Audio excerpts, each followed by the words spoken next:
This is Vice Chairman Kevin Catula calling this budget meeting to order on April 3rd at 7:03, I believe. Mr. Anderson is on his way. He'll be here shortly. And Mr. Wood is on Zoom. He is here on Zoom. And that's took care of the roll call. So now public comment. Anybody have any public comment that would like to get up and have something to say? Just please state your name and address.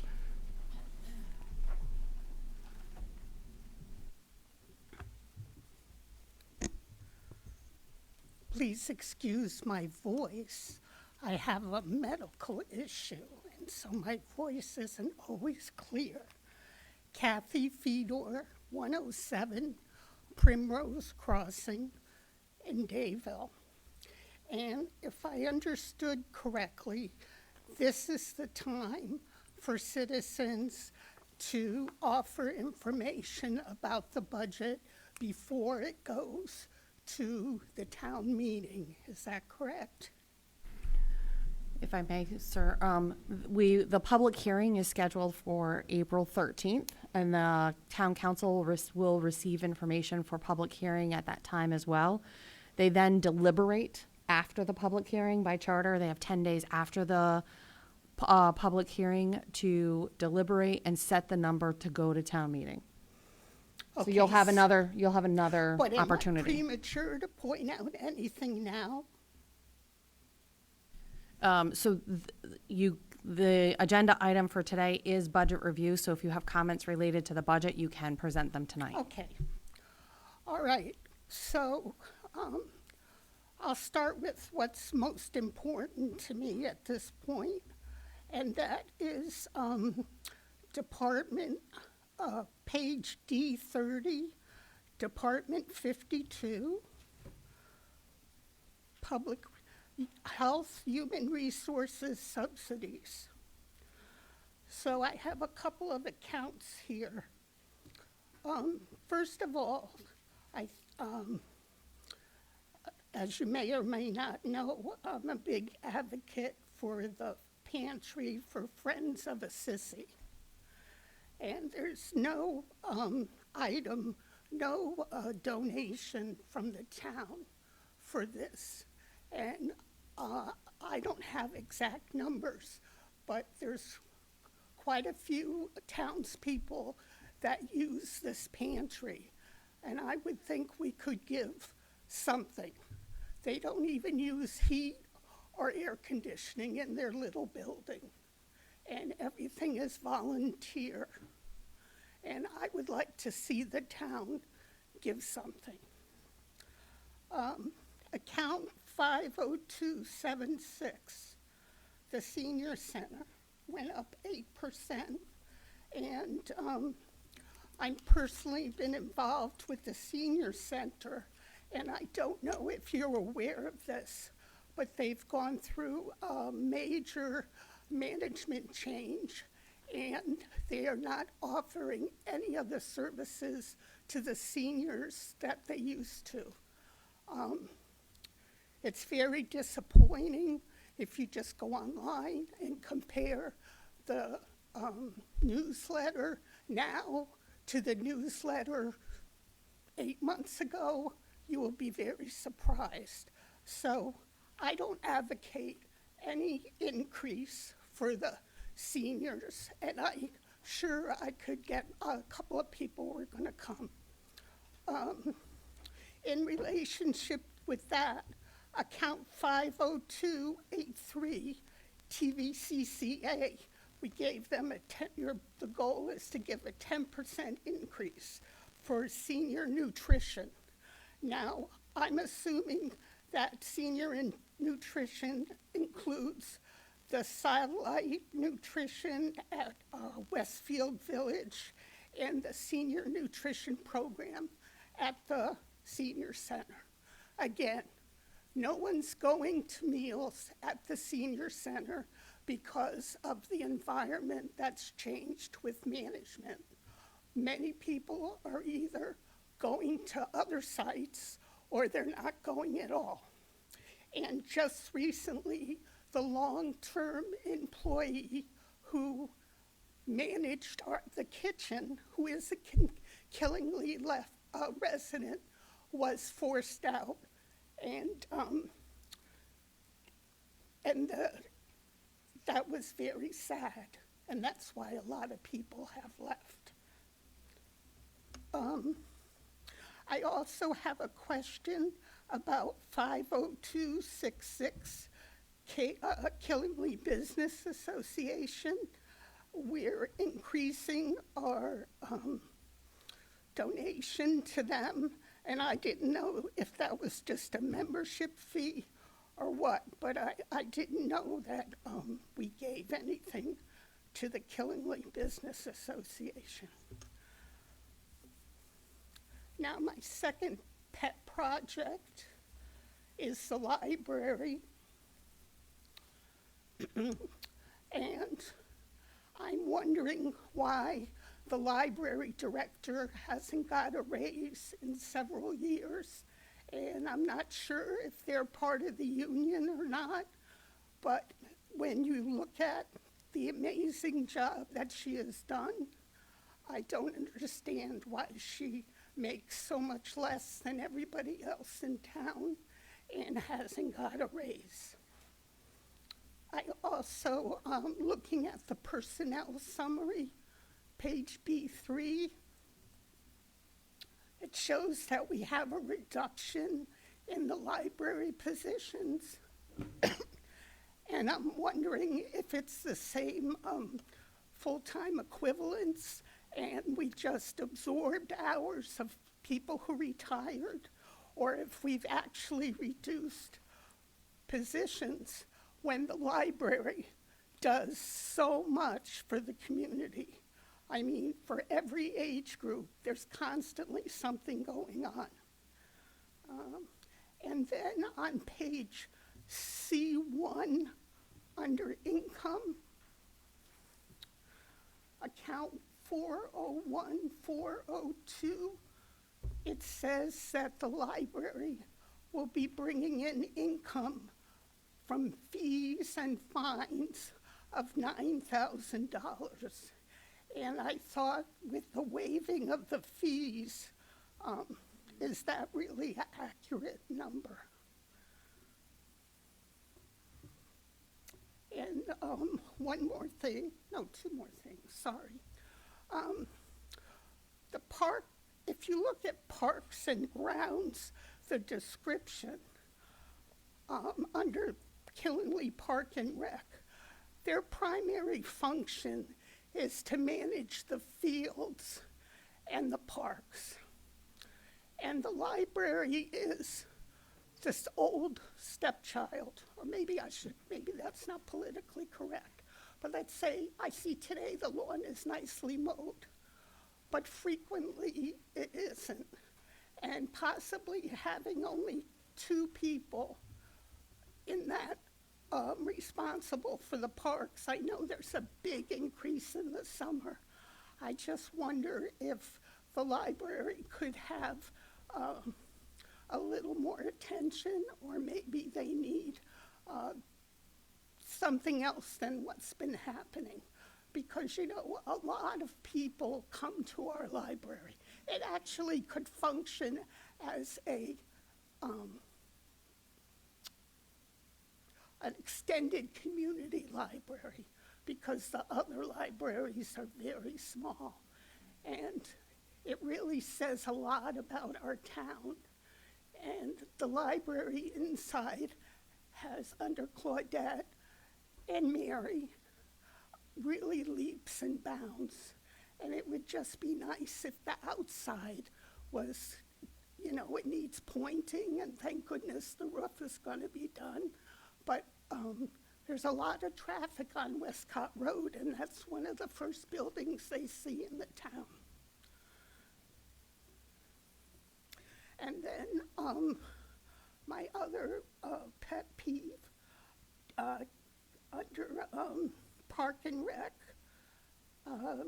page 32, D32, or is it D9? Account 32, page 19. Account $8,000 for advertising. 50203, $6,000 for postage. 50204, $4,250 for professional development. By contrast, in the library, they've just reduced the, I believe they reduced professional development, and they only get $50 for transportation. Whereas I saw on the Park and Rec, they get $50 for lunches. So I would like the council to look at this. I don't understand what we could be possibly spending $8,000 to advertise at the Killingly Park and Rec Department. The flyers, we got rid of those a couple of years ago, and I know I get a little postcard, but we shouldn't be spending that kind of money for any advertising. Everything's online now. If I call somebody, they always say it's online. So I think it should be online for the rec department. Thank you very much.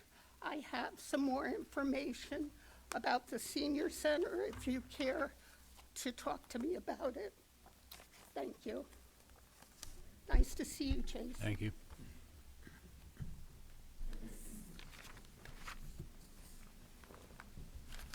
Oh, thank you.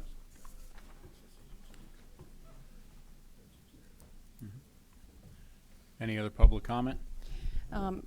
There was one public comment received online. You've all received copies of that. It is on the town's website. The public comment came from Margaret Weaver, 39 Stephen Street in Danielson, and her public comment was in concerns to the ineligibility of the Mohegan Pequot grant funds, and if there were steps to change that. Thank you. Would anyone else like to make public comment? Last call for public comment. Seeing none, we'll move on in the agenda.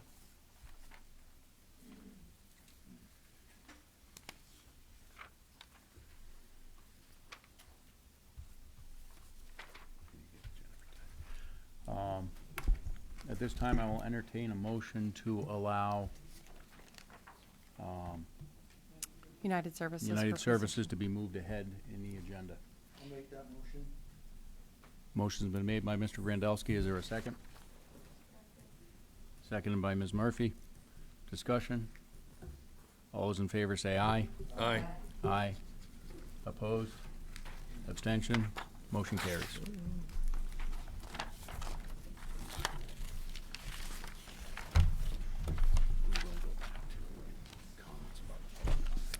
Yeah,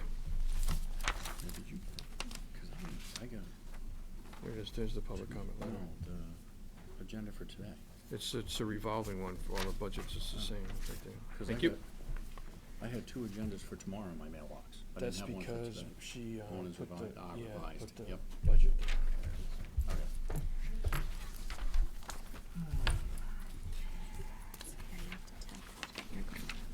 Oh, you want to do this agenda? All right, good evening, everyone. Hello. My name is Emily Morrison. I'm the Director of Development at United Services, and I have with me, Diane Manning, President and CEO of United Services.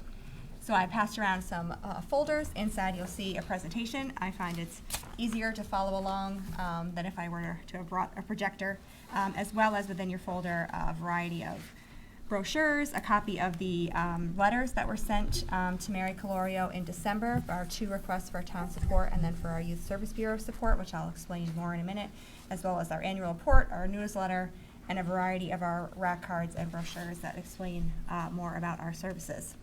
Emily, can I just get an additional copy for the council member that's bet. online? And Ray, I'll make sure that I put that in your box. Yes, and I have one for you too. Thank you. So, United Services is a comprehensive nonprofit community behavioral health center. We operate more than 30 programs under our one administration, including outpatient mental health for adults, children, and families, substance abuse treatment, including medication-assisted treatment for opioid, alcohol, and tobacco use, parenting programs, crisis services, prevention programs, and the region's only domestic violence program. Last fiscal year, we provided just shy of 90,000 units of service to just over 3,700 people in northeastern Connecticut. Since the COVID outbreak, we have continued to see dramatic increases across our programs. Agency-wide, we're averaging about 25%. Adult outpatient and mental health last year was up 22%, child guidance clinic up 45%, our addiction recovery and medication-assisted treatment programs are up 24%, and then I've got some other statistics from our other programs. The short and sweet of it is we continue to see more people than ever reaching out for services, a higher acuity of need. When we are coming in contact with people, the demand for mental health and substance use and related programs continues to increase.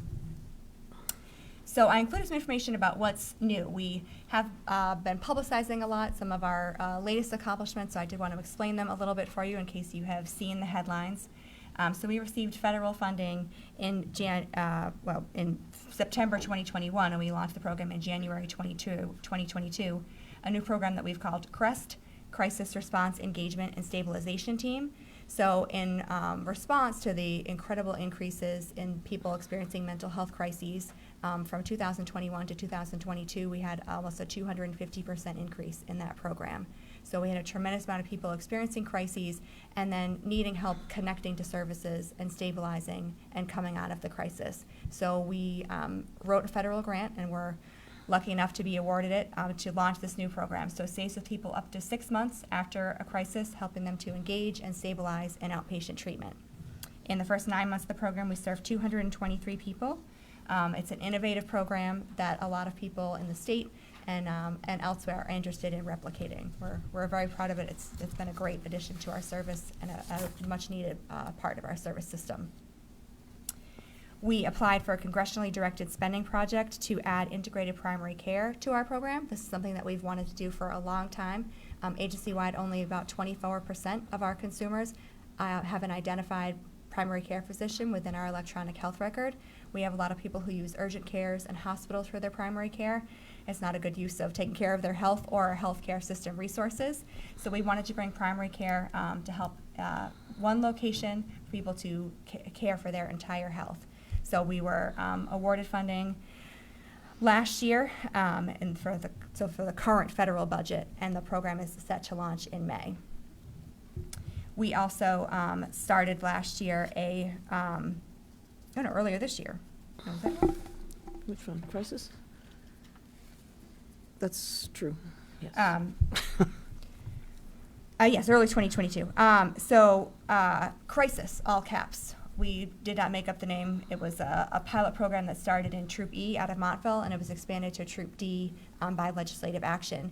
We worked with Troop D and with the Department of Mental Health and Addiction Services to expand it to our other neighboring police departments, including Killingly Police, Putnam Police, Plainfield Police, and Coventry Police. So these are dedicated social workers that are working with the police departments. They deploy along on mental health calls with them, as well as conduct follow-ups. So every day of the week, our social workers are rotating between the departments that they're working with, and when they come in, the police department have a list ready. At 2 a.m., we went to this house. They didn't need intervention at that time, but they need something. Send a social worker and follow up with them. And that's just what we do. So within your packet, I included some information about the referrals and the kind of services that we've been seeing through that program. Again, this is an exciting, innovative program that the state is interested in replicating statewide. So we've done 522 referrals from March to January 2023. We've got it broken down by the department, as well as the different kinds of referrals that we're seeing. So a lot of mental health, a lot of case management, but even things like human trafficking, parenting, sexual assault, so all sorts of things that are needing service system needs that our social workers and our team are able to connect people with. So then they're getting the services that they really need and are not calling the police day after day after day. Again, a better use of our service system resources. Last September, we were awarded a federal grant to become a certified community behavioral health clinic. So this is the top-tier gold medal standard in nationwide behavioral health care. We're very excited about it. It's bringing resources into this area, going to add care coordination is really the center of it. So it's bringing all of our services together, and people that may not have qualified for certain services now will be able to. So just more wraparound care for people that are coming through our door. So we'll receive federal funding through that program for the next 4 years.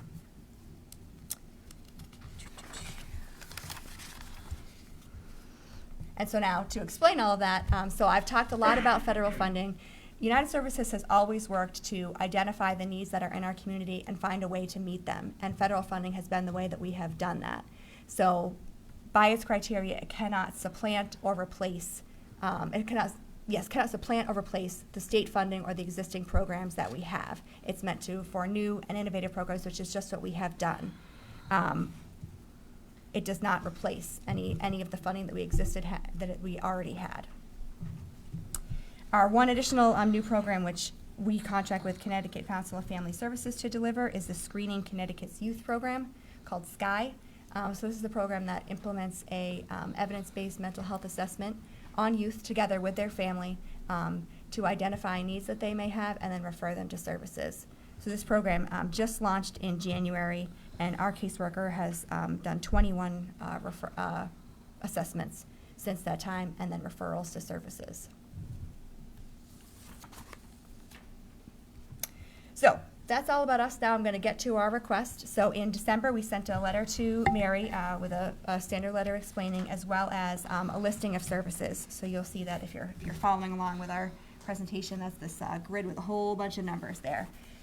So United Services serves 21 towns in northeastern Connecticut. Killingly is among the largest of the towns that we serve, as well as our outpatient clinic is located here in Dayville. So in terms of shares of services to residents, Killingly is always and continues to be this fiscal year among the highest in terms of residents of towns that we serve. So we've broken down the resident contacts and the number of services just to Killingly residents by program within that for the last fiscal year. Our town request is 72 cents per capita, so we use the 2020 town population of 17,752, which is how we came up with the dollar amount of $12,781.44. So town funding is used to fill the gaps that are in our state funding to meet the community need. So we don't use it for administrative costs. It doesn't create a new program, but it helps us to, again, provide more comprehensive care. I'm sure I don't need to tell you that transportation is always one of those gaps, and town funding is something that helps us cover that, as well as access. Individuals with high deductible plans or no insurance or high co-insurance, we use fundraising dollars, including town funding, to help meet that so that the cost to receiving services is not a barrier to them receiving services. So both for adults and children and families. Additionally, United Services is the Youth Service Bureau for 6 towns in northeastern Connecticut: Brooklyn, Canterbury, Eastwood, Killingly, Plainfield, and Sterling. So by state statute, we have to send you a separate letter with using their particular formula. That's why we don't combine them into one. We have to prove to the state that we made the specific request for our Youth Service Bureau, so that is why you receive 2 letters from us. So YSB is different all across the state. Our YSB provides free trainings for parents and youth, at least 1 per quarter. So I've got a flyer there for our next one coming up, April 20th. So this is actually a program for youth about home alone safety. So for kids that get off the bus and are home alone for an hour or so before their parents come home, this presentation is about how to be safe, what to do in the event of an emergency. So this training is actually directed toward youth, but we have many parent trainings about internet safety, vaping, hidden in plain sight, all sorts of things to help parents be educated on the latest trends to help keep their kids safe. We also offer pro-social activities for youth. We do after-school youth clubs. So on Thursday, Killingly Intermediate Schools are actually take the bus straight from school to our center in Warrigan. So they arrive there just about 3:30, and then they are there until 5:30 when they are picked up by their parents. So we provide them with snack and an array of activities all throughout the school year. And then each year we work with the schools to offer summer programming. We don't usually have as many kids that take up on the summer program as they do during the year, but our Killingly program has stood for a long time and is a popular program. We also offer teen groups on Monday nights. We used to do separate groups for girls and boys, but we found that the groups were kind of mixing on their own, so now we've got one group and they're all kind of together, but we have Killenly students that attend those groups too. Starting in the 2021 school year, DCF deemed YSBs to be the truancy hub for its school district, so we are the truancy hub for Killenly as well as our other 5 towns. We continue to see a high number of truancy referrals, so I've broken them down with the total that we have seen in those years as well as the number from Killenly. You'll see that Killenly is definitely making up the majority of our truancy referrals throughout the years. So in FY21, 74 truancy referrals, including 55 from Killenly. FY22, we did see it dip a little bit, but when I get to the next page with JRB, you'll see that increased. 23 truancy referrals, including 14 from Killenly. We are seeing truancy spike again this school year. The first 9 months of the school year, 55 truancy referrals, including 23 from Killenly. So we're on pace to exceed what we did in FY21, and still seeing, serving a good number of Killenly kids. Excessive absenteeism, the school district makes a referral to our YSB. The YSB then reaches out to the family and schedules an intake with them, meets with the family, meets with the youth, and identifies the barriers to school and then works to resolve them. We also provide the Juvenile Review Board for the 6 towns that we serve. This is a system to divert youth from involvement in the juvenile justice system. So rather than go to court, they go to our Juvenile Review Board, which is a restorative justice model. They sit before a board, just like we are sitting before you tonight. The board is made up of community members, DCF, police, school staff, social work staff, and the family and the youth meet with the board. They talk about what the youth has done, make up a plan for restitution. It's a 6-month process. Often includes things like therapy, pro-social activities, and journaling, restitution. If they've done damage, they're looking for them to pay it back. But it's a plan that's made cooperatively between the board and the youth. So it's teaching ownership in a less punitive way, more a learning process. Pre-COVID, we averaged 10 to 15 JRB referrals in a year. It has skyrocketed since. So FY21, we saw 27, including 22 from Killenly. FY22, 50, including 34 from Killenly. The first 9 months of FY23, we've had 45 JRB referrals, including 32 from Killenly. So once again, we're on pace to top our numbers even from last year. So the Youth Service Bureau funding is set by the state. DCF is now the administrator of those funds. It used to be the State Department of Education. So they've come up with this formula that the amount that we request on you is based on the percentage of youth that your town represents compared to our entire catchment area. So Killenly, as calculated from the 2022 census, has a population under 18 of 3,710. That compromises 34% of our total 6-town youth population. So we therefore ask Killenly to contribute 34% of our total state funding dollars. So this amount, $43,249, that's our total funding amount. That is the same as last year. So this request is the same as last year, but I will tell you that we did receive a small COLA that came into effect in January after we'd already sent this letter, of course. So next year, you will see this number rise a little bit because our overall state funding will have risen by next year. But for this year, it's still the same. So for right now, we're celebrating. So I kind of whipped through because that's a lot of information, but we are here and happy to answer your questions and grateful for your time and patience. Thank you. I got a few questions. You talked about the increase in mental health crises. Now, is that a trend you started to see prior to COVID, and it spiked more during COVID? Was it a trend that started and is just continuing to increase incrementally? Want me to take that? We have consistently seen increases. COVID just exploded the volumes. It is really what happened. We used to see 4, 5, 6% increases. We're now seeing 20, 25, sometimes 45% increases in crisis services in particular has really grown. And it seems to be people who have isolated in some cases, or the anxiety, depression, a lot of suicidality that we're seeing. So much more serious issues as well that we're seeing. Now, have you done any research, any kind of study into what the root cause of it is, rather than just treating the issues?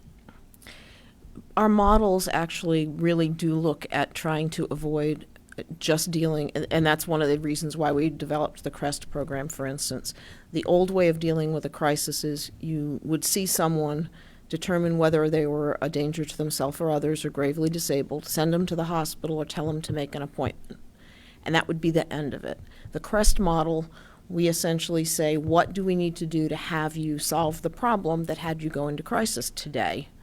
And so we have both clinicians and case managers that will work with people, and if it's an issue about housing, if it's an issue about food insecurity, if it's an issue of domestic violence, we stay with them and help them solve the problem for up to 6 months. So we're really looking at problem solving versus just assessing that somebody's in trouble. Then we want to do something about it, and that's what we're doing now. Thank you. Now, I know you talked about the 4-year grant that's $1 million a year. What do you have planned to do as far as once that grant sunsets? Are these programs that you're going to look for other funding from, whether it be from local towns? Is it something you're going to try and get other grants to cover the expense, or would it be services that you would end up having to partially drop some of? The funding is intended to be development funding, so to develop the programs. If we do this correctly, there will be savings on the backside. There will be fewer emergencies because we will have solved some of the problems ahead of time. So instead of someone going to the emergency room or interacting with the police multiple times, we'll have solved that problem and decreased the system cost. And so the intent on the CCBHC, for instance, is that that turns over into a rate from the state in Medicaid that rewards us for the outcomes that we've had. So that's the design. 4 years from now, we'll see. The best made plans sometimes don't work out. One other question, as far as the Juvenile Review Board, I know you had mentioned restitution. If you have a situation where the parents of the child can't afford restitution, do you offer like community service or something like that? Yep, most definitely. Those are all my questions. I will open up to Mr. Grandel. Mhm. How do people know about your programs? I mean, how Is your does mic the, on? Making sure. It's on? it's on. It didn't sound like it, sorry. I mean, do the towns send people, how do people get to your program? When people that have all these issues, how do they know, or how do they have any chance of getting to you? How do they do that? That's a big thing. If they can't get Right. to you, We do have information out. I mean, actually, the lady that was talking about the library, if you walk in there, you'll see a whole rack of cards with our information there.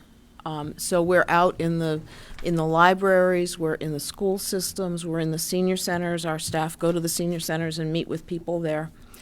A lot of our referrals come from physicians, so primary care physicians and specialists make a lot of referrals to us because they have someone that they're working with, they're concerned about.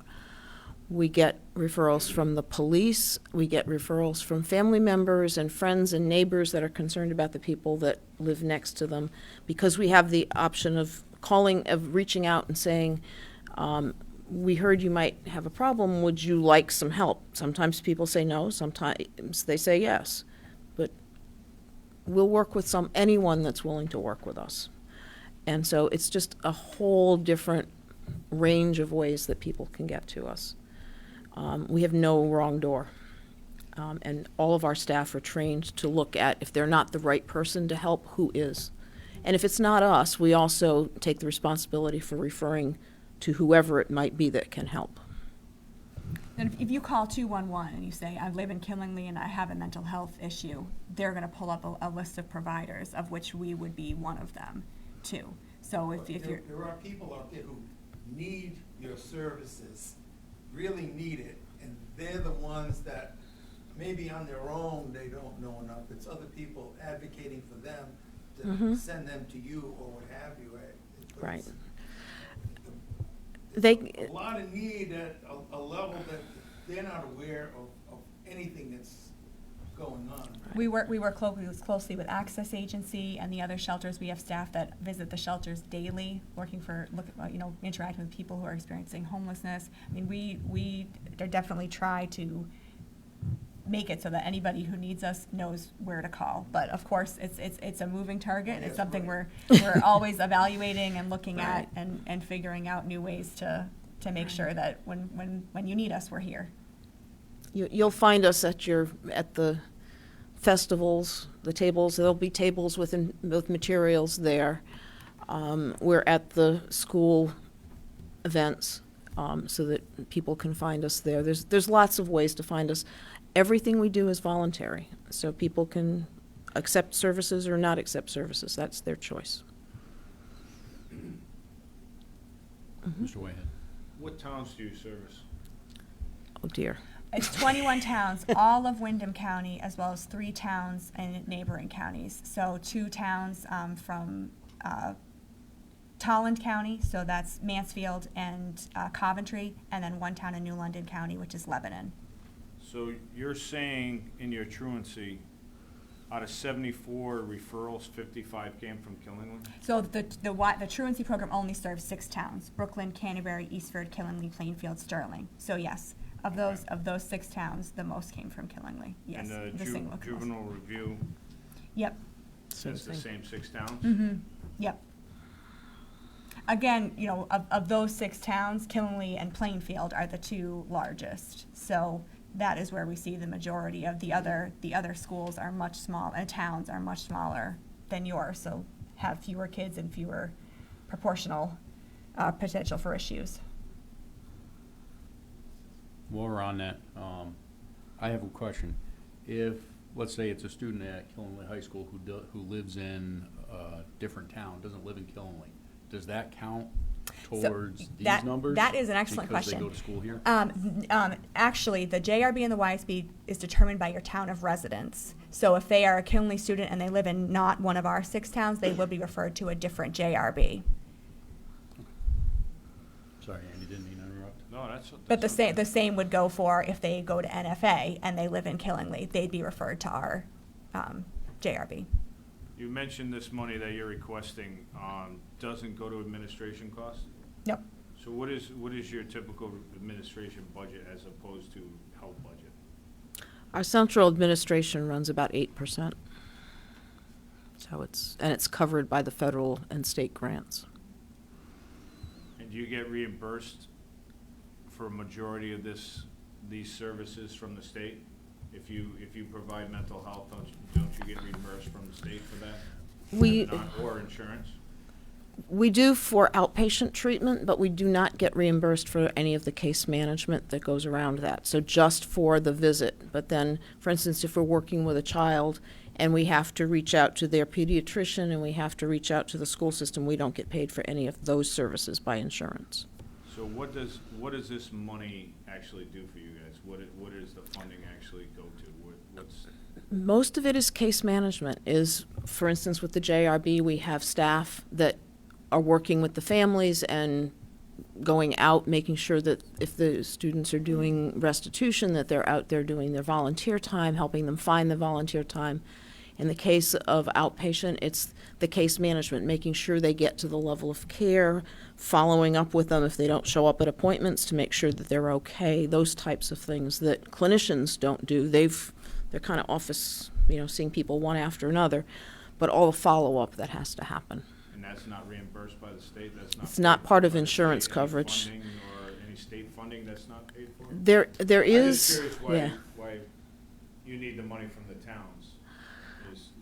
The state has, when they give us grants, they're for specific populations. So for instance, in order to get case management funded by the Department of Mental Health and Addiction Services, you have to have a significant mental health diagnosis. You have to have schizophrenia, bipolar disorder, a major mental health disorder. If you just have anxiety or you're dealing with a death in the family, that's not a major depression, you're not eligible for case management funded by the state.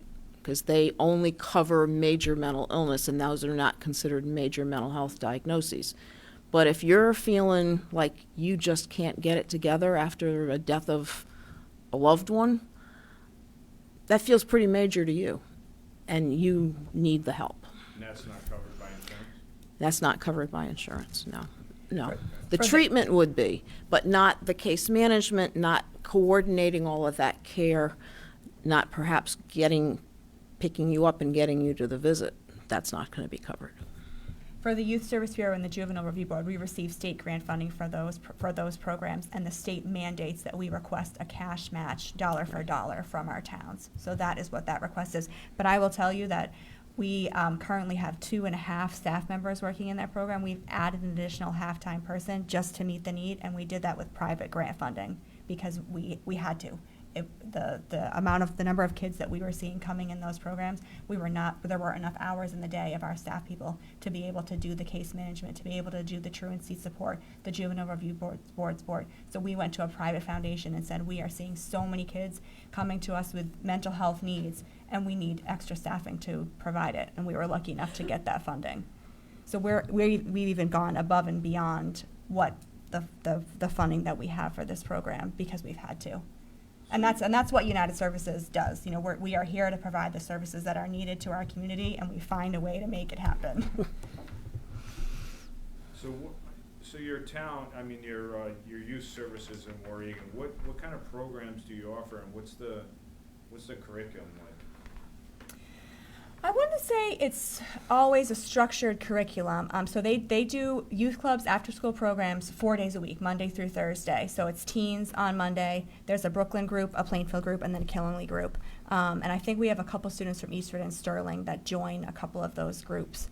And so they get off the bus, they're coming, they're welcomed with a snack. Then we usually have several stations of activity. So there's arts and crafts here, there's games here. We have like a dartboard kind of thing when it's nice weather. We offer some outdoor activities. There's, coloring, there's journaling. It's whatever they would like to do. At times, they bring it in to do a more organized like group activity. They'll do something like if they want to do a food drive, having people bring in and kind of, or like some sort of service project, like they've collected stuff for the cat shelters before, for Friends of Assisi. Anything that the kids come up with, the group finds a way to make it organized. But it's really about providing a safe after-school space so that kids are not out getting trouble. They're not at home alone. Some kids just sit and do their homework and talk with friends that are in the group too. It's about a safe environment for positive social and youth development. And this is older, this is junior high and high school age, not the kids that would be in where there's not after-school programming in the schools.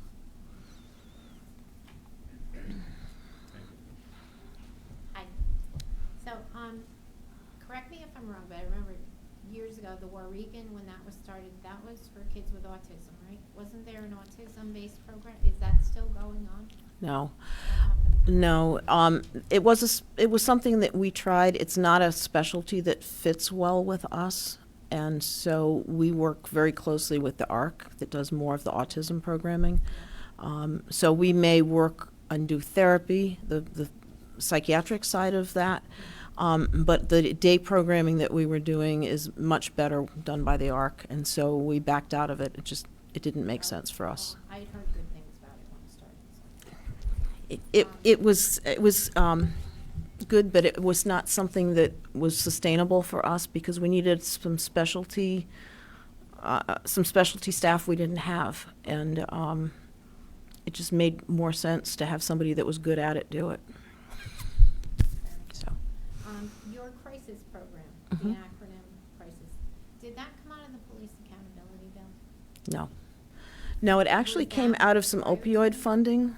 Okay. It was originally intended to be working with the overdose issues, but for many of the overdose issues, the underlying issues were also mental health, and it has since expanded into responding to both substance and mental health issues. So originally it was an opioid response. And you said you're setting the primary care. Is that, now you just opened in the past couple of years 2 other locations, Wyndham and Mansfield, I read something about, or you expanded them? We moved from Wyndham to Mansfield. Oh, so you moved, so We it just, moved. now you Right, said we're- there was like a 250% increase in your cases? Yeah. with COVID, so that's what that was for? Yeah, we were in the old medical office building outside of Wyndham Hospital. We had outgrown that and had all kinds of little office space all over the place, was very inefficient. Yeah. So we're legally in Mansfield, but the middle of the street in front of our building is the Mansfield Wyndham town line, so we're not really out of town. And you offer the same services at? Yes, across they're the board? matched between the two. Mhm. Now, Andy had touched on insurance, so I'll skip over that. As far as your JRB and the truancy, how much repeat offender do you see? Do you see the same, or is No. this, or these are all different kids? They're all unique kids. You're not seeing them JRB, come back? JRB has to, they cannot go to the JRB twice. Oh, okay. But truancy is the same thing. It's not, I mean, theoretically, there could be, but, it's all So you're unique not seeing cases. that? No, yep, these And are, this- And who appoints, I'm just asking, because I don't know the process. I know we used to have a truancy officer in Killingly.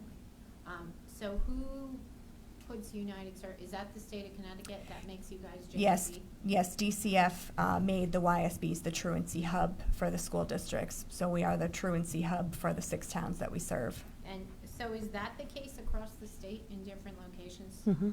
Mm-hmm, Yes, Facilities like yes. those? The school still has the truancy, the responsibility to identify the truant students. It's just that we can help with intervening on trying to fix it, is what it amounts to. But they still have the responsibility for identifying any students that would be truant and making the referral. So, how often do you get a case, say, because Killingly seems to have a really high number on both of these. So I'm just wondering, what's the criteria for them to send somebody to you guys? Do they have a set map out, or do they how does that work, and how many have you turned away, if any? Well, it is a voluntary program, so there are sometimes families that when we reach out, they say, no, we don't want your services. It doesn't happen often, but it does happen. I do not know the school's criteria, but we take referrals, we've gotten referrals up to last week. So they come in all the time. Some of the ones that we've gotten in the last couple of weeks, 55 absences in the school year. Some of them are even higher than that. So I can't speak to what the school's criteria is. I just know that the cases, the referrals are coming all the time. Well, I asked specifically about Killingly has such a high issue, because we know within the past couple of years, there was a break-in at the Westfield. There were 4 kids, they did tens of thousands of dollars worth of damage. There was no arrest. The superintendent didn't press charges. So that would have been like a situation sent to you guys. I don't see where that's a mental health issue. I would say that's a behavior issue. So how do you separate those? And do you say at some point, that's a criminal issue, they should be punished, there shouldn't be, just kind of put them into therapy type case? Do you see that? Was that like an isolated incident, or are you seeing, just misbehaviors that are treated as mental health? The largest referrals that we are seeing right now are for fighting, mostly in school, and vaping. Those are our 2 biggest right now. Behind that would be vandalism. So it's not up to us to make the referral. The school resource officer or the state police or Killingly police either make the referral directly to the juvenile board, or they make the referral to court, and then court sends it to us. Starting last year, it was a mandate on the state level that the court system is any case less than a felony is automatically going to the juvenile review board.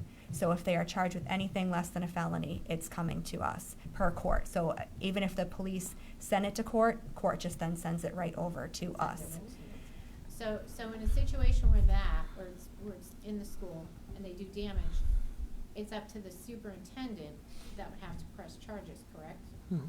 Yeah, so if that's not happening, you're gonna have a lot of referrals, and there's not gonna be a disciplinary thing. I mean, if the police responded at that time, would that be that Well, if they police caught 'em officers? breaking it. Yeah, discretion too. Okay, Mhm.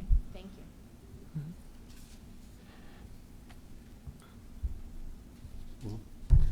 I do have just a question. You said that were 1,241 Killingly residents on your list of services. Were any of those residents that used multiple services? No, this is an unduplicated count. So, I'm sorry. So the 1,241 is our total count of Killingly residents. We only count them once in their primary service program within us. So if they enter through adult outpatient mental health services, but then they're referred to case management and they start referring services there, their home program is still outpatient mental health, and that's where they would be counted within this.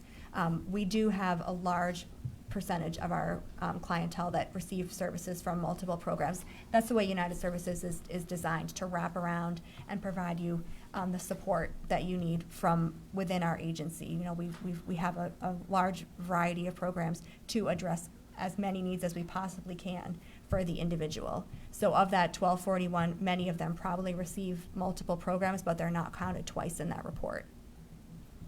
So to follow off of what Ula's saying, so of those, how many have insurance, that their insurance would pick this up, not the town, not the state? The only services that insurance covers would be the adult outpatient and addiction recovery, so those are treatment services, medication-assisted treatment, also a treatment service, the child guidance clinic, which is an outpatient therapy, and the psychiatric services. Everything else is provided without insurance. And how much of your, I know I'm asking a lot of questions. It's okay. That's what we're here for. How much of your referral would you say through the schools would come through DCF? The school wouldn't make a referral, this DCF would not make a referral because of a school issue. No, It- that's what but- I'm saying. Take out the school, so we have, Okay. this Killingly has 1,241. Right. So how many of those referrals that fall into the programs we're talking about would be DCF referrals? For our child guidance clinic, it runs about 25% of the students, of the children and families that we serve are DCF involved. And my last one, I promise. What is your wait time, I'd say, for adult programming, and what's your wait time for getting children? We are an enhanced care clinic. So under that criteria, someone is offered an appointment within 2 weeks for any of our outpatient programs. If for a routine visit, within 2 days if they're being discharged from a hospital or some other higher level of care, and we see them within 2 hours in crisis. So I'm glad you said that, because I thought that was the case, but I didn't want to misspeak. So when we're hearing that people can't get appointments, if they call you and you deem it they need to come in, you will see them within 2 weeks. If they're a crisis, we will offer an appointment within 2 weeks. We end up with people that it's like, well, I can't come on Thursday because that's baseball, and I can't come at this day. Right. So by the time we find a time that we can see them and they're willing to come, it sometimes is out farther than that, but we will offer an appointment within 2 weeks. Okay, thank you, I'm done. Mm-hmm. Any other questions? Seeing none, thank you for coming forward and giving us all this information. Thank you. Thank you so much. You're welcome.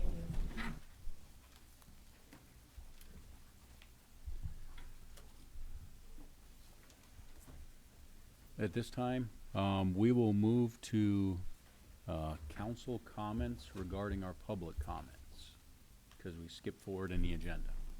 So if anyone would like to make any comments in regards to the comment that was submitted, or comments that were made here, now would be the time. If I may just respond to a few of the questions that were raised by Ms. Fedor. Let me get my list so I can cross off the ones I was gonna ask you. Okay, that's fine. So I figured I would just start there. So with regards to the human services subsidy, Friends of Assisi has never submitted a request. We do make sure that, you know, the agencies around here are familiar with submitting in a letter. They've not submitted a letter in the past. And didn't again this time around. Killingly Business Association, that is not a membership fee. That is a donation. That is a request for funding, largely related to their advertising and their events that they're holding to help subsidize those events. And again, they have requested an additional increase there. With regards to the library, our library director has gotten an increase annually. It doesn't get reflected within the budget as, in the same way that all of our non-unions are not reflected within the budget. That is an action that is taken by the town council, typically in July or August, for those non-union wage increases. But the library director has been a participant of those wage increases throughout. As far as reduced staff, there's actually, the library department, when we went through that on Saturday, it was actually a reconfiguration. So as part-time staff have left, they looked at moving more towards full-time staff. She was really struggling with making sure there was enough coverage for all of the hours. And so we've actually moved to some full-time staff to provide that predictability, because we were having some challenges around with the part-time. So it's really just a shift between part-time to full-time. And again, whenever we have a vacancy that's in any of our departments, before we just fill it, we scrutinize it. We determine whether or not, number one, do we need it? Number two, is there a better way of performing this? Is there a better way? And what is the potential long-term needs of the department? So, it's really been more of a reconfiguration and not really a reduction of staff.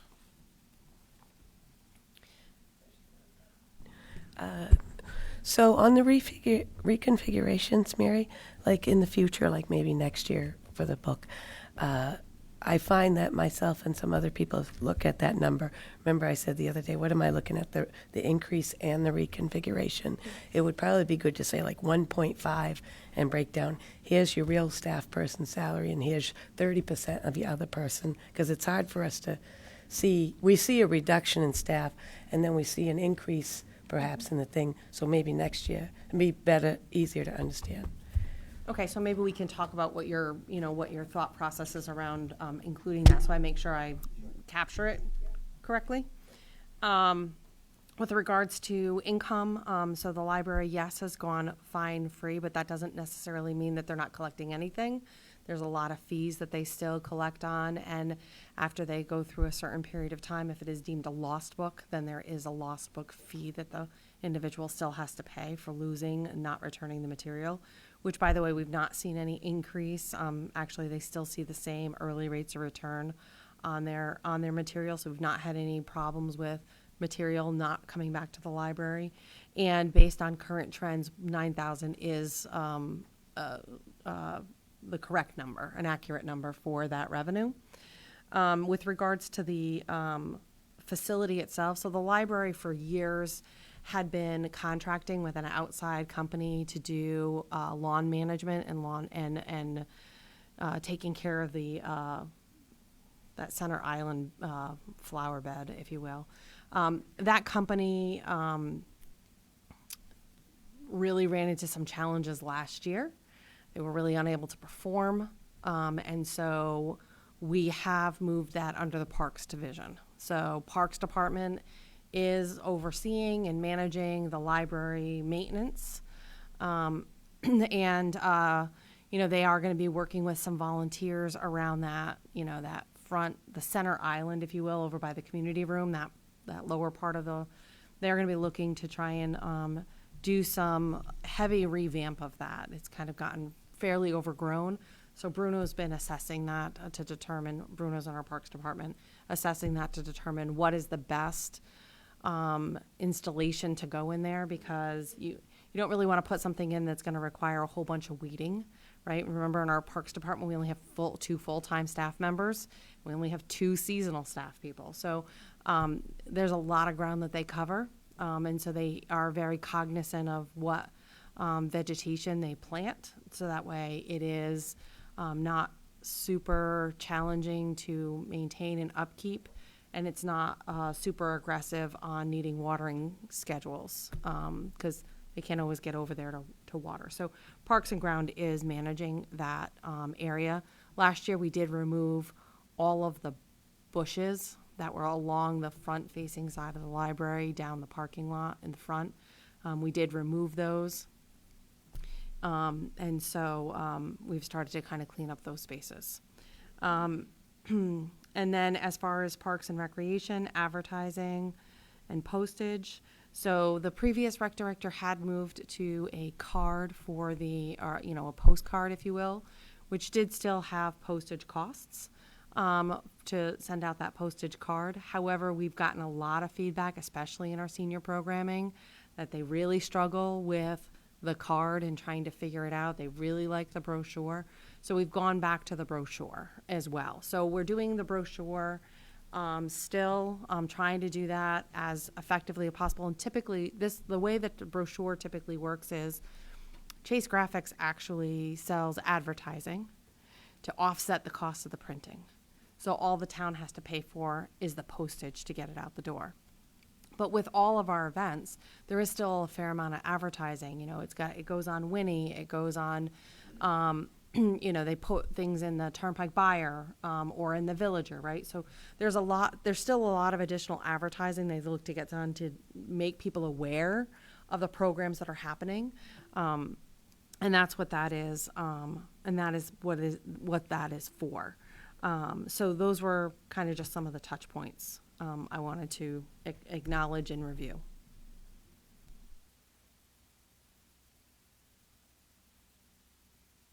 Any other comments? One thing I just wanted to touch on was the email we received. Sorry, my mic is off. One comment I just want to touch on, bring up is in regards to the email we received, where it talked about the shortfall due to the Mohegan Pequot Tribal Fund. That isn't something the town council has any control over. So, I mean, this is, in order to be eligible for that, the BOE would have to make a change. And my understanding is, in order to get it for the upcoming fiscal year, the change would have already had to have been done to make us eligible for this upcoming fiscal year.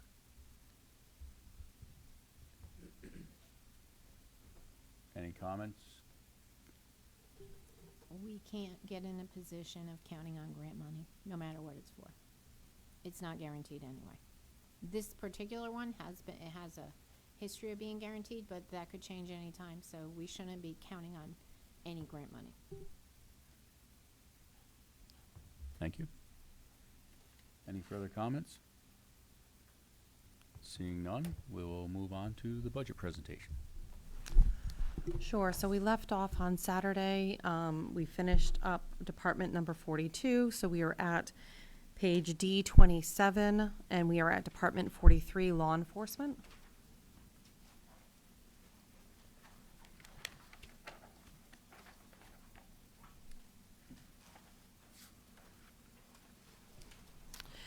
So in this budget, we have proposed the change in that we would add 2 constables and reduce the resident state trooper count from 2 to 1.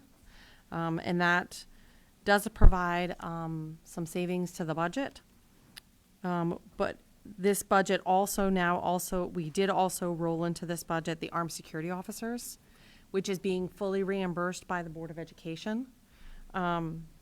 So we reflect what the total and the bottom line total of the funding provided by the Board of Education for the SRO program and the ASO program, that is in totality. So that is not just the wages that you're reflecting here, which you see the armed security officer is $236,000. It does also include their fringe benefits and all of that. So we just put that full number in here, but you're going to see that there's an increase when we get further down into one of the other departments for employee benefits. There's an increase there, but this is the revenue that offsets that. But really, that's the shift on this one, and it is just, again, to continue to recognize that council goal of kind of coming to that first vision benchmark, if you will, for the town constabulary. That would have us at 10 constables. 1 resident state trooper was the initial visioned goal. I've had conversations with Troop D, and we've sent requests to the higher up with regards to if we can just maintain at 1 resident state trooper, if there will be a need, or if the state will require us to have a resident state trooper sergeant. This budget is built off of just maintaining our most senior resident state trooper. And I've gotten positive feedback from the Troop D at this point in time that we'll be able to proceed with that. So that's how it's been built. Any questions on law enforcement? So in order to decrease the resident state troopers to one, are we required to add the two officers to the constabulary? Yeah, no, we're not required to add them. We could just decrease, but then you're, reducing your force, right? So the goal was, trying to follow that same model of the cost of two constables is less than the cost of one resident state trooper. So trying to do that move in the same budget provides that kind of 1-for-1, 2-for-1 match, if you will, within the budget and gets to that goal. So it's not a requirement, but you do end up reducing your law enforcement force by just reducing the resident state trooper without adding any additional law enforcement. You reduce your dedicated staff to Killingly. It is. You don't get a buy one, get one, right? Not in the budget. This is like the only one we get. And so strategically, we've tried to do those for the most part when we are able to. When we add the two, we reduce the one resident state trooper to try and mitigate that impact to the town. I do have one question. As the superintendent brought up on Saturday, his budget, he showed the $417,000. That difference of $30,000 between the 417 and the 447 here, where does that 30,000 come from? Yeah, And so should they be? they should be the same. But I will say, so there's some increase with related to SRO, right? So that there is an increase, standard wage increase that occurred from one year over to the next year. Also, the percentage of use is different for the SRO. So if they call him in during the summer, he charges that to SRO and they pay for that, right? So we are basing it based on hours. And so that number on ours is going to be higher because he only was reflecting ASO. We're reflecting SRO and ASO. So I think that's largely where the difference comes from, All right. from that presentation package. Any other questions on law enforcement? Sorry. On the armed security, Yes. now, is there a set time that they're gonna be there during the day? And if there's a function, are they gonna be held over on overtime for a function? So that's still in conversation. So right now, they are dedicated for the school day. There is some requests from the administration to have them also handle some of the after-school, like the late bus doesn't come until X period of time, are they gonna hang around for that? That would be on an overtime basis, which again, the school would have to fully reimburse the town for. So all of that would So have they to be could fully. change- That's a movable It could get target. changed, yeah. That can change on a Right. daily basis, but everybody Can. agrees to that. It can, yeah, and that's gonna be based on, what the demands are. And so we have, our public safety administrator, who basically is overseeing our law enforcement division and our ASO division. He is working very closely with the school administration and managing what those times look like.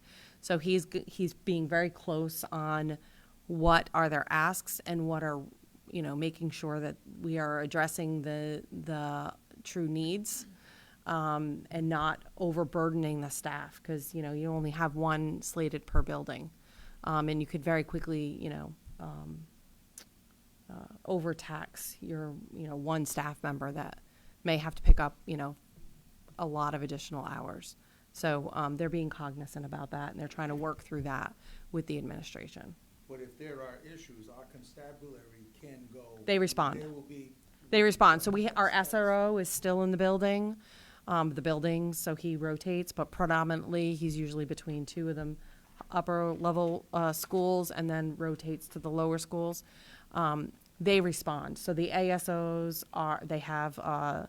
they have radio communications with the SRO, and they can bring in our law enforcement be immediately dispatched.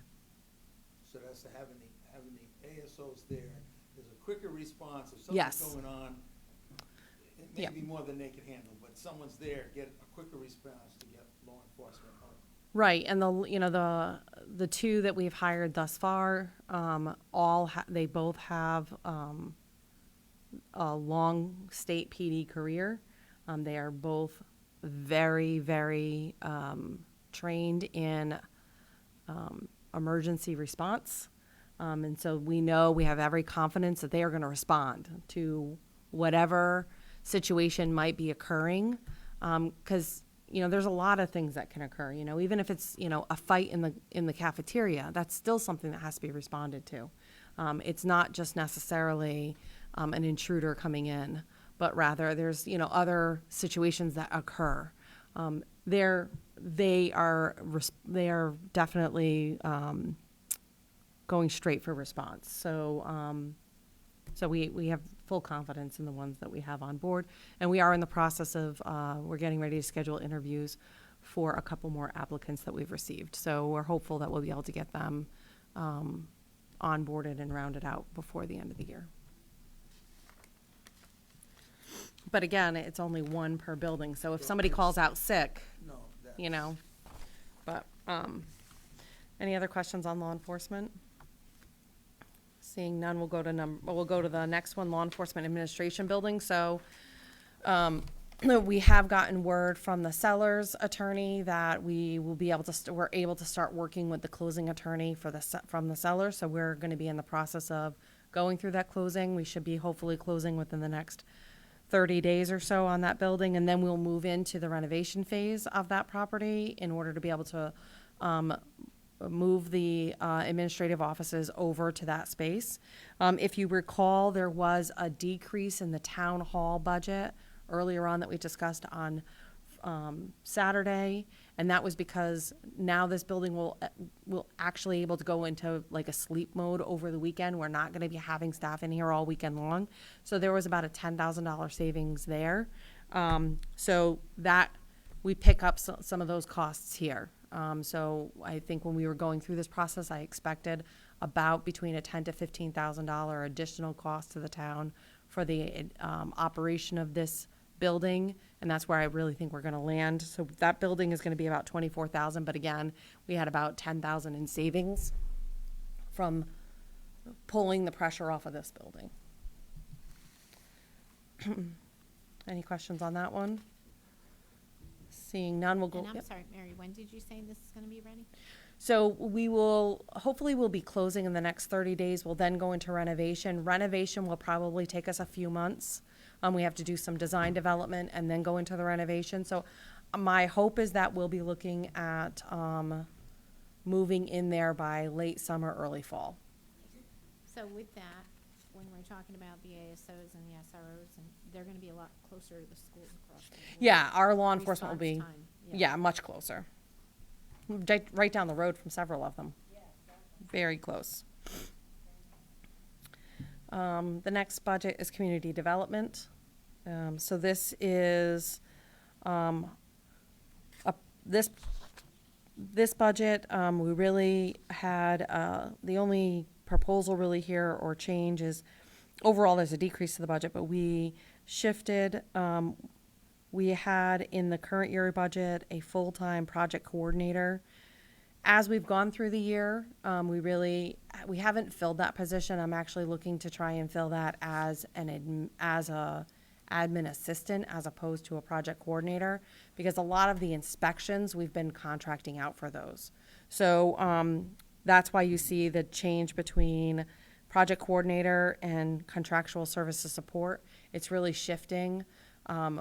One of the challenges when we went to rehire for this position, qualifications were really difficult to find somebody who was able to manage the paper administration part of all of these programs and also the inspections. And so we really felt that it was the best utilization of the resources was to split that, do the contractual services for those inspections, and then look to hire a part-time administrative assistant to assist Mary in getting through all of the paperwork, because we do, so she administers all of the permanent building commission projects. So the capital projects that we have going on with Permanent Building Commission, she administers all of the contracts and interactions with the Permanent Building Commission. So that's those two major projects, as well as small cities grant programming for Killingly, Putnam, Woodstock, Stafford, I always screw that one up. Stafford, and there's somebody, and Mansfield. Mansfield, I think we're almost wrapped up on that one. But so we have a number of small cities programs that she's been also administering. And we do get reimbursement for those. So we do get revenue that offsets these. And everything that we're able to get reimbursement on, we submit for that. And that we have a revenue reflected in the revenues pages for that. So, so that's really the community development. Yes. Well, what kind of percentage of time does we have to put in with the other towns to support the other town issues? Is there? So it really depends. I would say the only one that probably has a more frequent or regular interaction is Stafford. And that's, she's usually going out there for half a day, every other week, every 3 weeks, to meet with, directly meet with the administration there, or meet with homeowners. Most of those, a lot of those projects, we've gotten through a lot of their program income. So she doesn't have as many outstanding projects on the remaining towns. So I would say it's hard to say how many hours she does on the regional basis. Yeah, it's really on an as-need basis, and I'm trying to just think through my head of how often she's out of the office going to one of the towns, and I would say probably half a day, maybe every other week. But it's one, like you say, an as-need basis, so we don't Right. know. It's And it can, like if it's a brand new project that they just had to kick off, she may have to spend a little extra time out there to make sure that, all the contracts are signed, and that the contractor is responding, and making sure that the homeowner is comfortable with what the contractor, there's an initial phase that you have to go through, but after that, it's more the inspector that goes out there. So she's not having to go out there as frequently because she has an inspector that's going out there that reports back to her. With pictures and with all that additional information. So she's not having to go back out there unless there's something problematic. But again, any time that she spends with the other towns, with the other programs, the town gets reimbursement for that. So we get a revenue. Do we also get reimbursed for, like fuel? Yes. Transportation costs? Okay. Yep. Yep.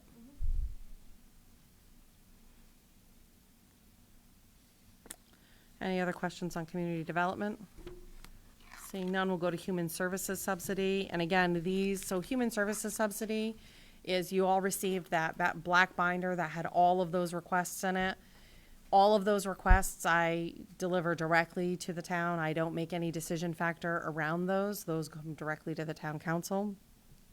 You do have your presentation scheduled with KB Ambulance tomorrow night, so they'll be presenting with regards to their request.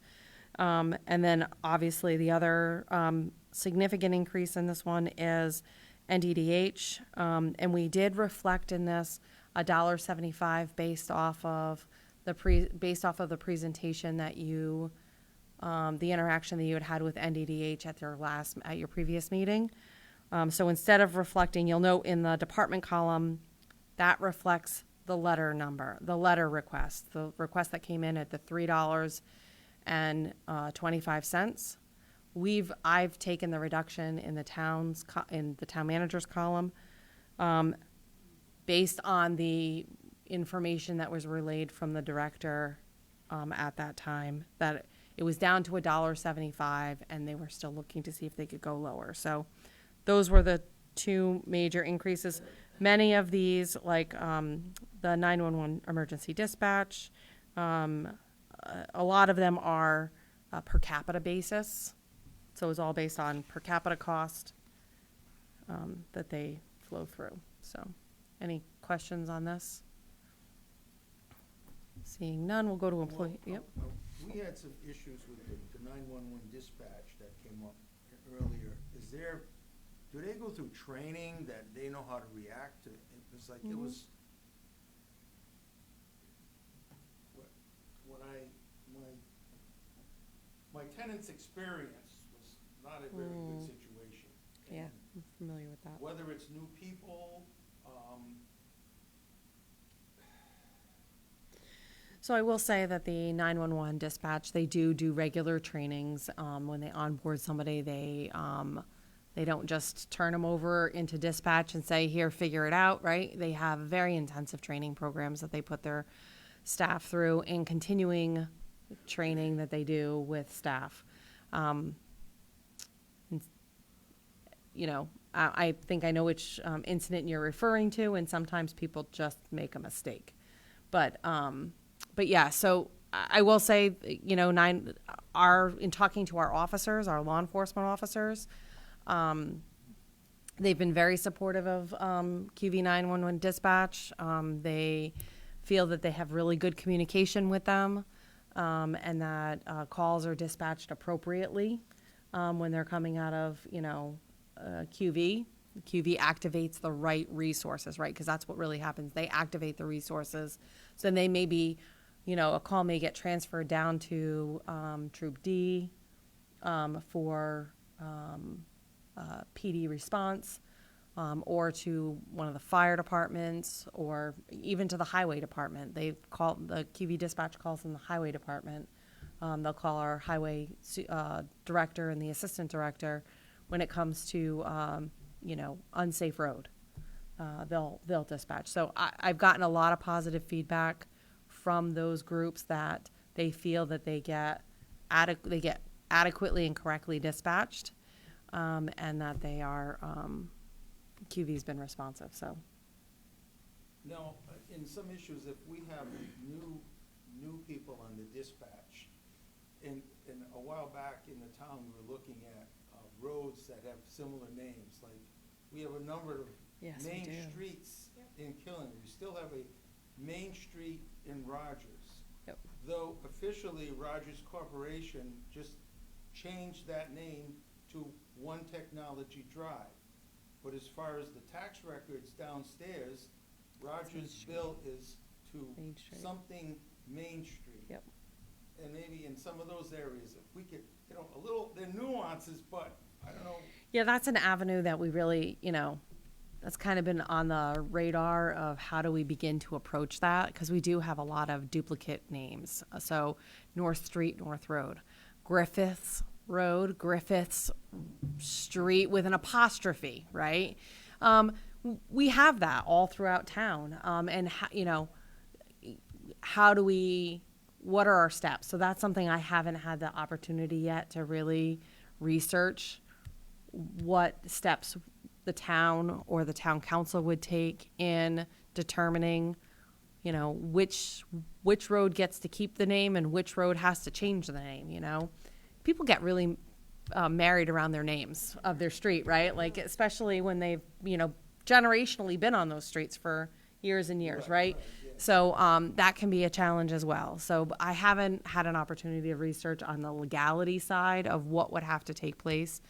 We've had concerns raised about the two Mockingbirds, right? Mockingbird, and that one is a development that, you know, in the development plan, that those two Mockingbird lanes are supposed to connect. The back part of that loop has never been developed, so you have two standalone Mockingbirds, right?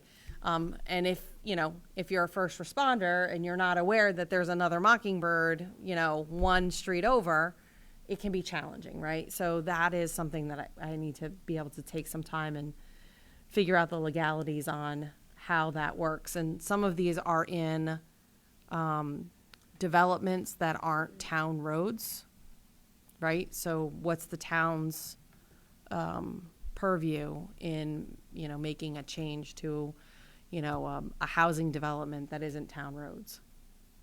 I'm not sure about that, so I have to do some research. Because it's interesting talking to the people that have been here a while. You talk to various fire chiefs, and, okay, we know where that is. Yeah, But it seems like sometimes on the ambulance service, we're getting new people coming in. it could be challenging. Yes, and then, especially like by Mockingbird and whatnot, they were Yep. complaining that their 911, the people were going to another spot, they weren't getting to them. Okay, how can that be? I mean, and then, talking to you, they didn't finish developing, and it's a Right. private development. It So, is. as you say, it's hard to, you can't force that issue. Right, what's the town's legal authority is what it boils down to, and that's the research that I have to do, is what is the town's legal authority on some of these? And then what steps and processes would the town need to take if you did want to consider going through those duplicative names, or, those that are so close, like North Road and North Street, right? Those that are so close in name, what that process would look like. Because there would be a cost associated if you're gonna go through the land, right? It's a very costly legal. Well, you have to have, you got to think all the property owners are going to have to put something on their deeds to acknowledge a whole new location, right? So, I mean, it can become very arduous in that process. So, right. Everything. Exactly. Everything that comes to your house, and, even those, those land records have to be, and that can be more, the changing your address it's a pain, right? We've all had to change our addresses periodically. It's a pain to get through that. But to try and get through the land record piece of it, that's something that you have to expend money on. That you have to have a legal team to draft the appropriate documents to be recorded and all that. And what does that mean? So those are all research things that I have to I have to get through. And then there's the other issue when the mailing address is Killingly, but the physical address is Plainfield, like we have Yes. Putnam Road, Killingly, We which do. is in Plainfield. Yep.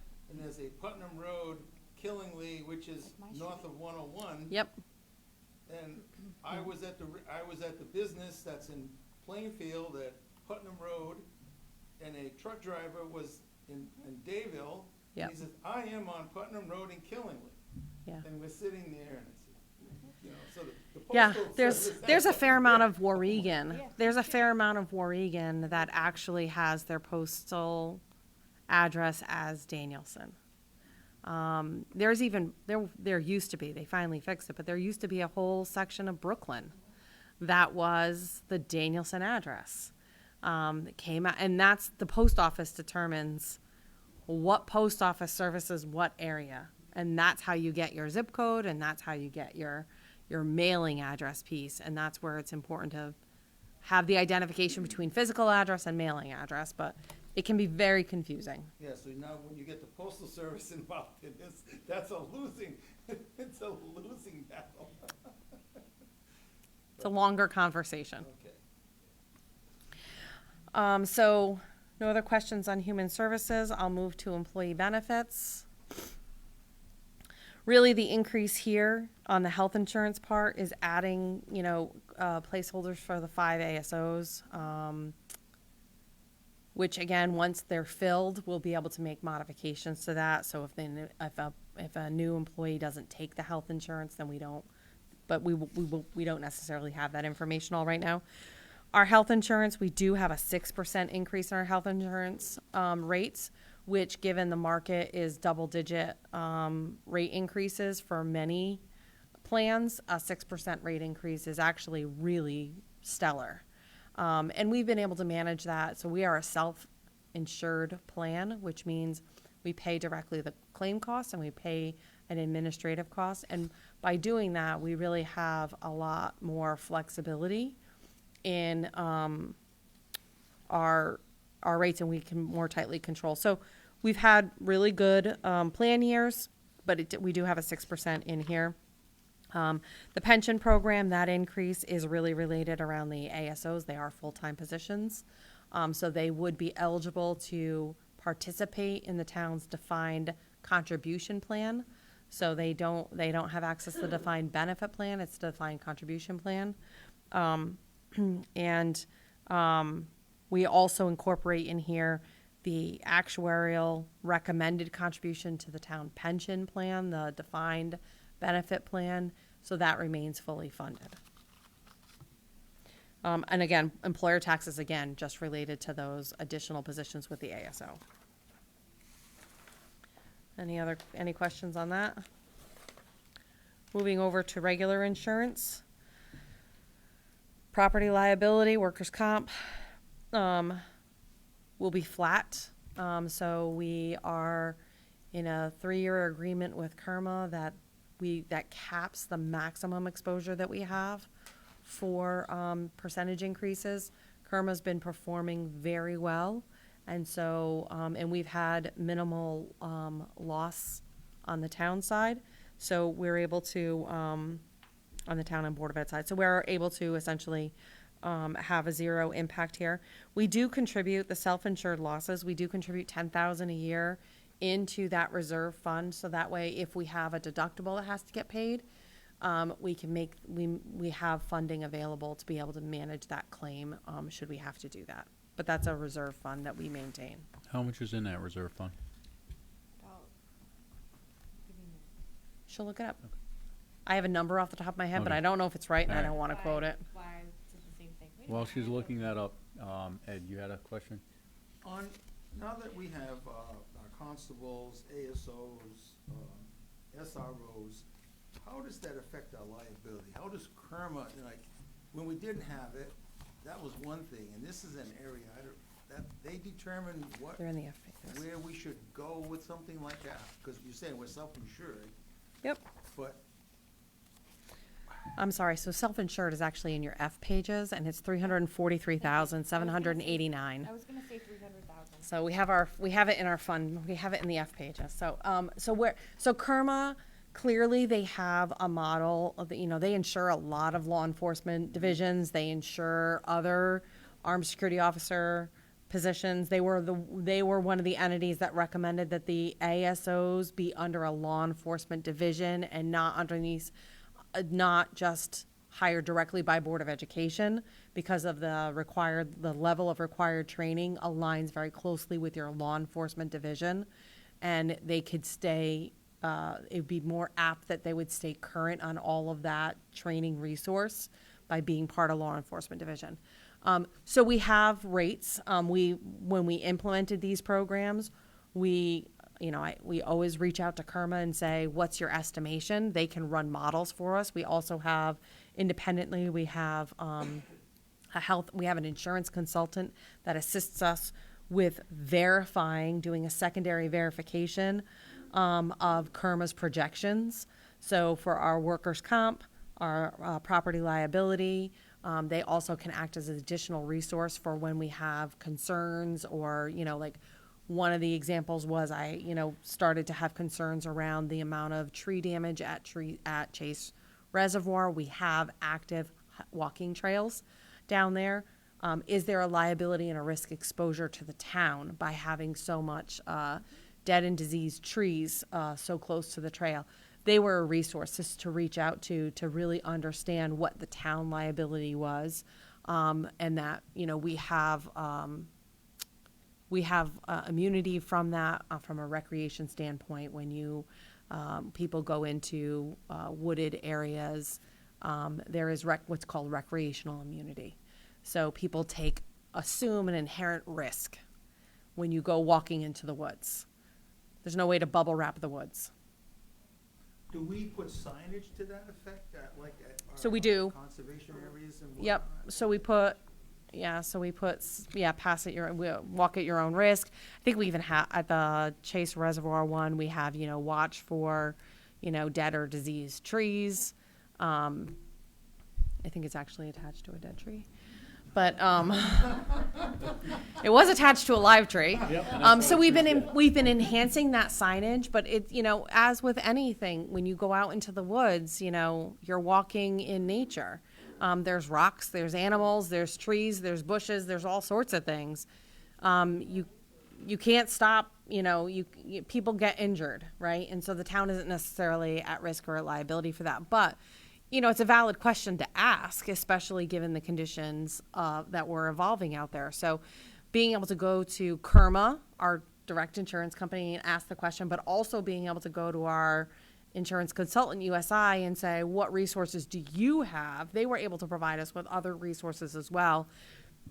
And they've really, Kerma, we have a great relationship with Kerma. Kerma's been very good. Kerma also provides a lot of additional training resources. They have a whole free training platform that we can use. So all of our staff has signed up for that free training platform, and it covers everything from topics that are really associated to just the highway department, all the way through ones that are really geared towards school personnel, and some that are, even geared towards our law enforcement, right? So they provide a lot, but having that additional consultant to be able to, kind of hold Kerma's feet to the fire a little bit and be like, all right, this claim hasn't been closed out and we need to get that wrapped up. They've been able to kind of dig through some of those back ends, which by closing those claims and finalizing them, they have less impact on our premiums.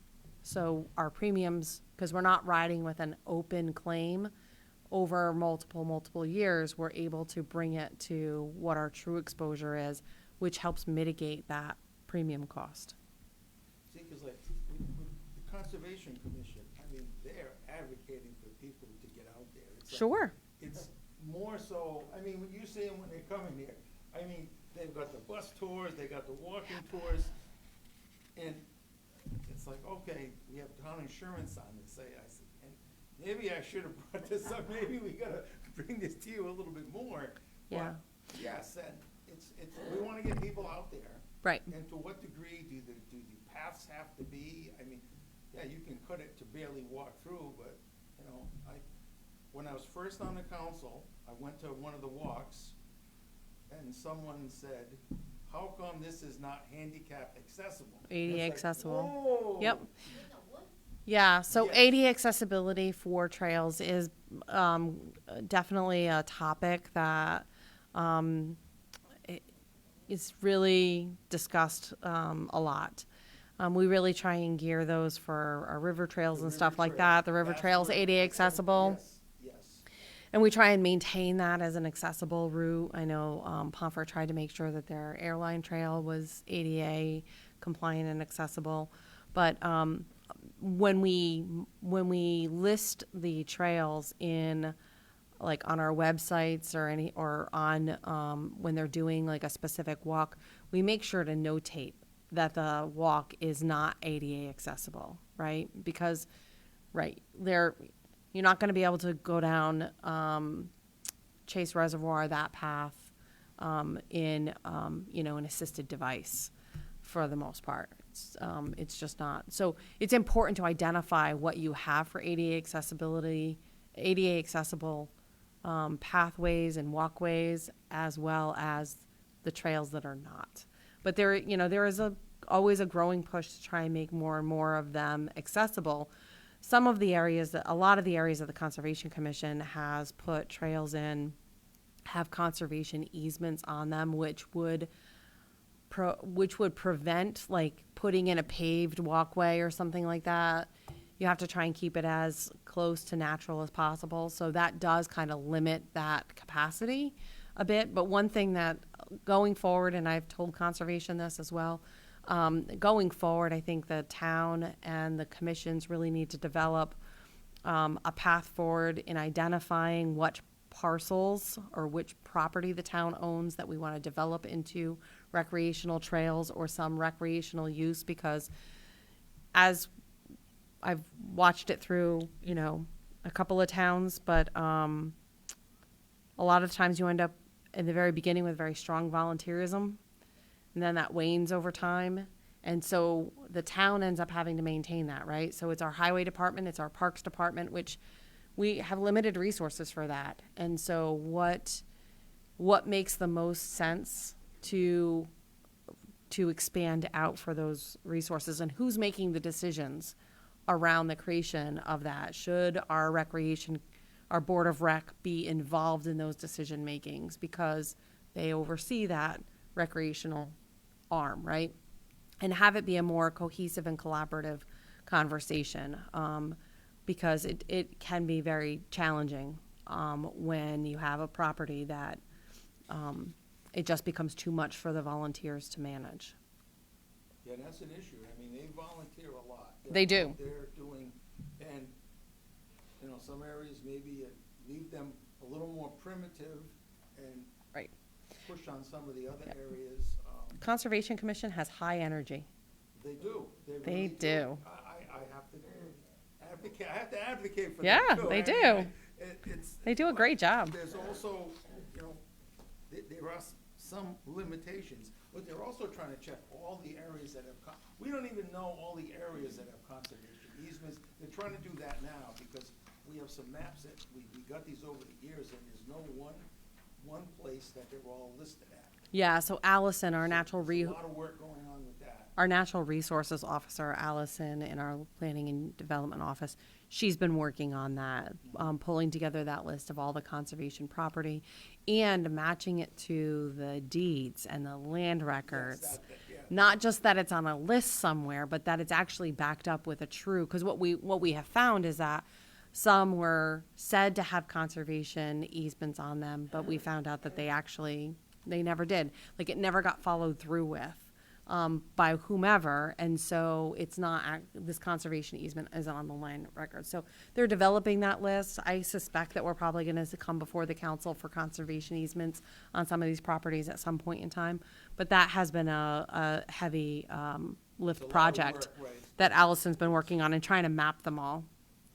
She's gotten pretty close. Oh, no, well, we didn't have this a few years ago. No, so I know. It's something It's that getting there. needs to be done. Yep. Now, off of Dog Hill Road, Cat Hollow? Cat Hollow. Yeah. Now, that could be semi-handicap accessible. It is, yeah. How would we do something like that? We list the section that is ADA accessible, and then anything past the bridge is not. So we identify that in the brochure or in the website, wherever we post it, we identify the section. Talk to Matt, see if he has some ADA accessible signs. Well, we don't necessarily, we put it in the brochures, and we have those at the kiosks, Yeah. It's a bad idea. so. Leave yourself wide open, right? Because the walking trail's not ADA accessible. A good portion of it is for Cat Hollow. You have a section of it is. Take the trail, like behind the river trail, that's not. Yes, it is. The river trail's ADA accessible. It's paved all the way down. That's more than an 8% slope, and it doesn't come out. So it was ADA accessible when it was installed. They changed ADA regulations, and you're not required to modify that. So when it was installed, it was ADA. I am going to call Go for a ahead. point of order, because this is a budget meeting. Thank you. I agree. I got that So- ADA. Because we do have other parts of our buildings that were ADA compliant when they were installed, they are no longer, based on new. Any other questions on insurance?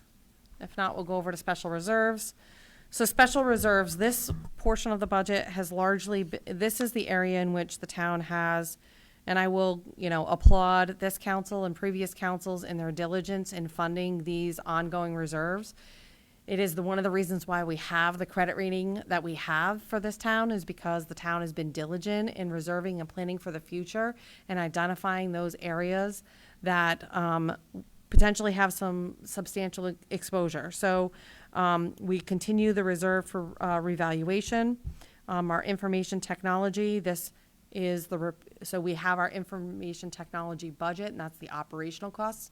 This is for the replacement of hardware or significant changes in software. So if we have to roll out, for example, we saved up several years in this reserve fund to replace the finance software for payroll, accounts payable, all of the finance module, the general ledger.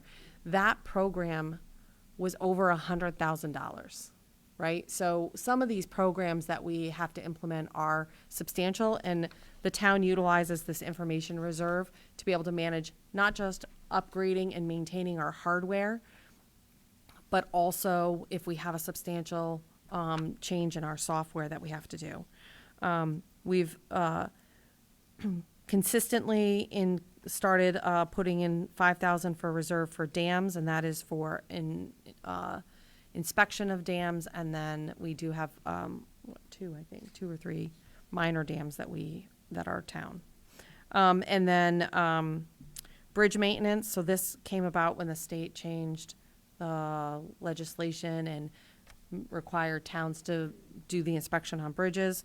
This allows us to be able to get some of those done. I have added a new one for forest management, right, for $10,000. So we are getting ready to go out for an RFP for a forest management plan for Chase Reservoir. This would help. This would be for identifying what those true costs are going to be for the implementation of a forest management plan. This is not the cost to clean up and fix that space, right? But until we have it identified and we have it quantified, it's really hard to go after. Allison and Jill are working on a grant opportunity right now to submit something for the Chase Reservoir.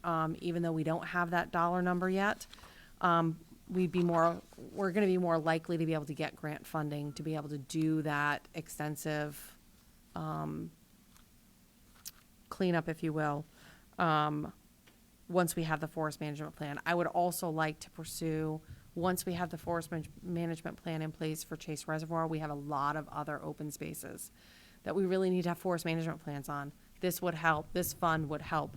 And that way we're not having to utilize open space land acquisition trust fund for that resource, but this would be able to be specific for that forest management implementation. The reserve for pilot, this is the pilot negotiation for Lake Road Generating. I have requested an increase in this because we are still in negotiations. The negotiations have gone on substantially longer than we had anticipated. And it would also help offset the cost if we do end up having to go to tax appeal trial. Our experts that will have to give testimony. All of that is at a cost. And so that's why the request for the additional $20,000 in there. And then our demolition and relocation, that's the kind of the standard request we've had over the last number of years for $17,000. This goes in to manage properties that are either we have to relocate tenants or occupants because we deem the structure unfit or unsound, and the property owner doesn't relocate them. We then have to, or doesn't offer them relocation. The town, because we deem the structure unsafe, we are responsible for relocation for a period of time. We haven't had to really do that very much, but it has happened. Most of the time, 95% of the time, property owner manages that relocation. The other piece is demolition. So we will be, we have received the judge's findings on 11 Maple Street. That one is deemed required to be demolished. The 21 days runs out April 17th. So April 18th, if the structure is still standing, the town would demolish the property, and we would then lien the property for those demolition expenses. But those initial expenses come out of this demolition fund. Getting back to the Chase Forest Management Plan, did the DEP finally come through with their findings? They did. They gave us a report. It was a short report, and it basically said, get a forest management plan, and that large sections of it needs to be cleared. And they did express concern around, a caution, I should say, not concern, a caution around articulating that there would be a need for heavier equipment versus somebody just going in there with a chainsaw because of the diseased and dead standing stock trees that are out there. They're so decayed that if somebody goes out there with just a chainsaw to start cutting them, they're likely to just shatter. And that is incredibly dangerous. There has been people that have lost their lives because of that type of scenario. So they cautioned that. They said, be very, make sure that when you have somebody come in, make sure that they are utilizing heavier equipment to be able to provide that protection. Well, would that violate, like, there's not supposed to be any motorized vehicles? Is that an issue? No, because this is going to be for maintenance of the conservation area. So then we can- So you're allowed to do No, it under the well, I was conservation just- easements. Talking when we're downstairs at conservation and all these things come out and it's like, Yep. And then as far as contingency, so the town, we've always typically maintained a contingency line, and that's for those unexpected things that occur. It also is utilized during, in July and August for when the town council approves the non-union wage increases. That's held here in contingency, and that will get reallocated, which is why it looks like there's a big increase to it. But it's because you had already approved transfers that went into other department budgets, which reduced the amount that's sitting here or available here in contingency. That being said, I do have, typically our contingency request is 250,000. That's our typical. I did increase that by 25,000 this year for a couple of different reasons. One is, when we have unforeseen items that occur, they typically are substantially higher than what we were seeing in the past. And that's just, cost factors that have increased. Overall, we try and, I was looking to try and maintain a similar level of percentage of budget to be in the contingent line, and our budget, definitely has increased over time. So again, it was a $25,000 increase in there, and, respectfully, I understand if the council decides to make other decisions around that. I'm looking at it, and it looks like last year was only 180,000, so that would actually be a $95,000 increase. So that's why I over- had mentioned that the 180,000, so we started the year, if you go back to last budget book, it was 250. But because the council has already taken action and transferred money out of this, Okay, all right. you've transferred the budget line out to other budgets, right? And so that's why it's lower. That's why every year it doesn't look like it's 250 because you've transferred the money out. Okay. One thing that we have utilized this fund for, as we get to the end of the fiscal year, once we get past winter and we have a better understanding, we don't think that we're going to have any major increases. We have used this for small capital, and small capital being like we repointed the front of this building from utilizing available money within contingency. That project otherwise would never have gotten done. And we had active leaking. I think you guys probably remember when this wall right here, we were running into some water damage problems, right? So the rear portion of this building still needs to be repointed. The whole painted portion, that's gonna be a lot more costly. But what we try and do is, I have a list with our town engineer, get pricing on, and if we're able to activate any of that, if there's funds available, that's what we do. So if the library needs repointing, that would be an area that we would potentially utilize if we're not able to have grant funding or bond funding or something like that. So we have utilized it in that manner in previous years to, try and accomplish some of those smaller capital projects that otherwise just don't manage to get any funding. but do we have to have these sort of shovel ready by June so that you can write a purchase order? Dave and I have already gone through the list. So he knows what the priorities are for this coming, I want to see if we can get the back side of this building repointed. What is the cost? We typically have to take it in piecemeal because, so you get, what's the cost for here? You get a square footage cost, how far you can go, right? And we look at that. So that's the type of project, and that's just one example, but that's the type of project that, it may be that I know that they've had to remove one of the swing sets at Owen Bell because it was ready to fall apart. It was a safety hazard, right? It's like $15,000 to replace that, right? That's not sitting in the parks budget. That's not sitting in recreation's budget. And that's going to be something that we look at. Maybe that's something that we can purchase with the remaining contingency funds at the end of the year. So that's really what we try and, you know, those smaller dollar items that otherwise just, you know, sit here forever. This building has needed repointing for decades. And to have the front part of the building finally repointed and resealed is amazing. Wouldn't it be easier to just plan out the projects that we need? I mean, you're always gonna have some kind of contingency, but contingency to me, on a small level, is a couple $100 in my wallet, and it'll always come out. But Yeah. if I properly plan my projects, then that money never needs to come out, right?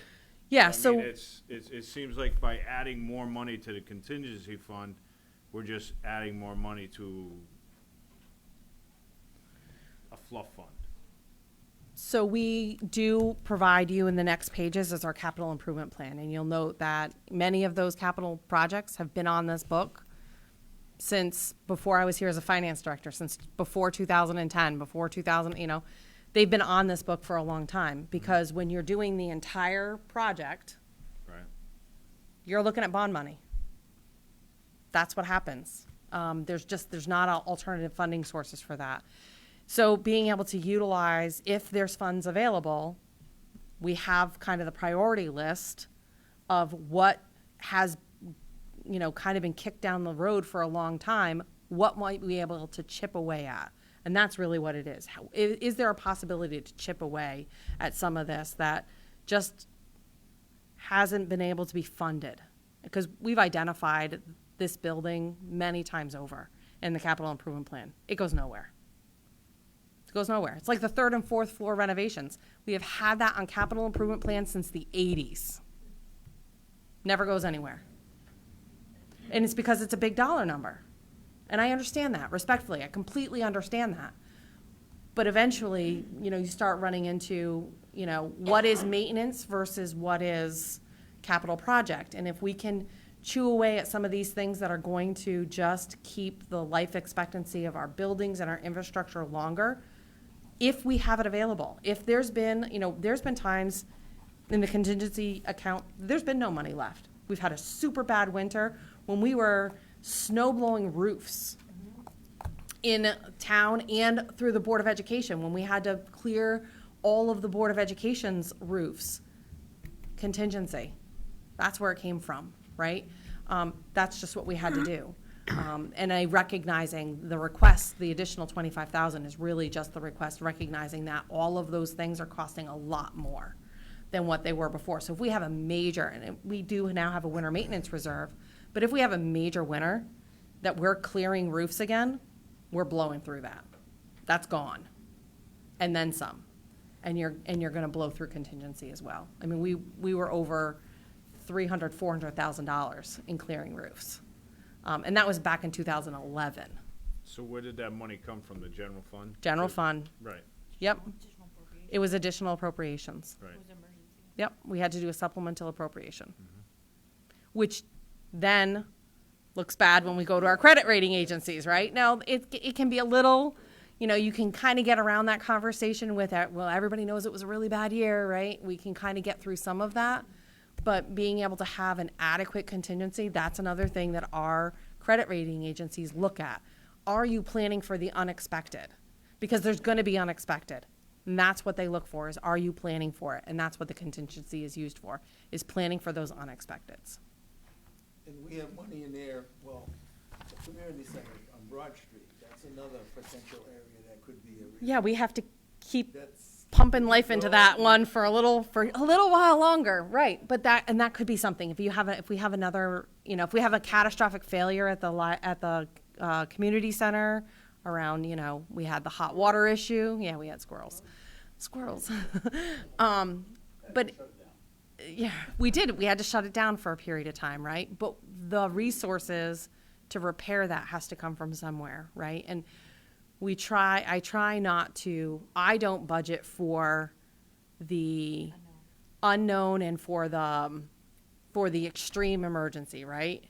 That's what your contingency is for. I budget for what our operational exposure is. And then if we have the unexpected, that's what your contingency is for. And I'm very, I'm very cautious with the use of contingency. We vet through what those potentially look like, and we, monitor what this budget looks like constantly throughout the year. So if we know, another prime use of contingency that occurred a number of years back was in law enforcement. We had a ton of overtime, and the state changed how they were funding the resident state troopers, and they do that in the middle of the budget year, right? We have nowhere to go with that. Contingency is where and that was like $150,000 that one year. It was like $145,000 that had to come out of contingency that year, simply because the state decided to change how they were funding, how they were going to pay, what they were going to charge the towns, and we had a huge amount of overtime costs. And I can't control, the town doesn't get to control what Troop D assigns for overtime in the town of Killingly for football games, for basketball games, for any of the school events, but also any of our community events, or just in general. If there is an uptick in something and they deem that overtime has to go out, we're getting the bill for that, and we have to pay it. So that's where contingency has also. When do you get that bill? So, well, the overtime bills come in quarterly. Those come in quarterly. So we get the overtime bills each quarter. And at the end of the year, they start sending them to us like every 3.5 to 4 weeks, because they're closing out their fiscal year, right? So we get them pretty regularly. That being said, then the amount for the baseline resident state troopers, we get that bill in June at the end of the fiscal year. And that is, I mean, if you look at your law enforcement budget at one point in time, I mean, that was close to $1 million that we weren't paying out until June, right? And if they all of a sudden decide to change that formula, right? So we've had to utilize contingency to balance out some of these other accounts at the end of the fiscal year. We watch that to make sure that the council has that availability to do that. In closing out the year end, you usually have an item on your agenda in September of every year to close out the fiscal year, do any minor transfers that need to happen. All of that occurs with that, and any of those that aren't able to be, transfers aren't able to happen within their departments or within their department grouping, like highway to highway, it comes from contingency. So we monitor that. Any questions before we go into debt? One little question. On the reserve for the forest management, Yeah, being as that wasn't a line item before, should that percentage of change be 100%? it should be. She'll fix that. Okay. Thank you for picking that up. I think we look at these so much, sometimes you just don't see it anymore. It's hard. So debt service is exactly that. This is all of our debt payments. And then we list all of the bond issuances and all of the interest. So this does have an increase because we are issuing debt this spring, which we had indicated we were going to be doing with both capital projects, KMS and Westfield. We had indicated in both of those presentations throughout that the first debt payments were going to hit in fiscal year 2024. And so we're right on time for that. So we are issuing a $7,000, right. 7 million. Try that one. Add a few extra zeros. So 7 million for debt issuance. We're issuing that. Yeah, right. We're issuing that in May. So our first debt service payments will be in next year. So that's really the increase here. You see some decreases in some of the other the other debt services. So one of the things that we do with all of our debt service, and this ultimately in the long run actually saves the town money, is we structure the debt purposefully as a level principal payment. which means you take the debt that you're issuing and you divide that principal by 20 years, because that's how long we issue the debt for, by 20 years. And that's the principal amount that we pay every year. By doing that, your interest value declines every year because you're paying more in principal from the very beginning, as opposed to like a traditional mortgage. Everybody goes with a flat payment amount. And so or your car payments, you have a flat payment amount, and you'll see that in the initial phases, most of your payment goes to interest and very little of it goes to principal, right? We attack our debt differently in that we front load that principal payment from the very beginning, and we end up saving the town substantial amounts of money in those interest payments over the long term of that loan. And it then also lessens impact. So because we've had all of these other decreases, as you can see, the debt payments that we're anticipating for next year are $700,000. But the increase to debt service is only $400,000. And that's because other payments have reduced. So it makes it easier for the town to absorb new debt issuances as other projects go along, and you're not locked into a high payment for 20 years and then unable to do other projects. That has really helped reduce that. You'll see in here that there's some where you see like refunded. So that would be similar to refinancing. But what we do is we're able to capture a lower interest rate. We never extend the debt. It is the same maturity date for everything. We don't extend it, but we're able to achieve, basically refinance it for a lower interest rate. And so we evaluate the debt. Our debt typically, it's not eligible for refunding until after about 7 years on the books. So we always watch that with our consultant to determine, is any of our debt eligible for refunding? And then we'll go through periods of time where we might have eligible refunding that can take place and provide some savings. So that's what you're seeing here, is that steady decrease. Any questions on debt? We see that sewer reflected as revenue somewhere else, right? Yes, so all the sewer debt is part of the revenue, the sewer fund transfers over, yep. But ultimately, it's here because the town is ultimately responsible, yeah.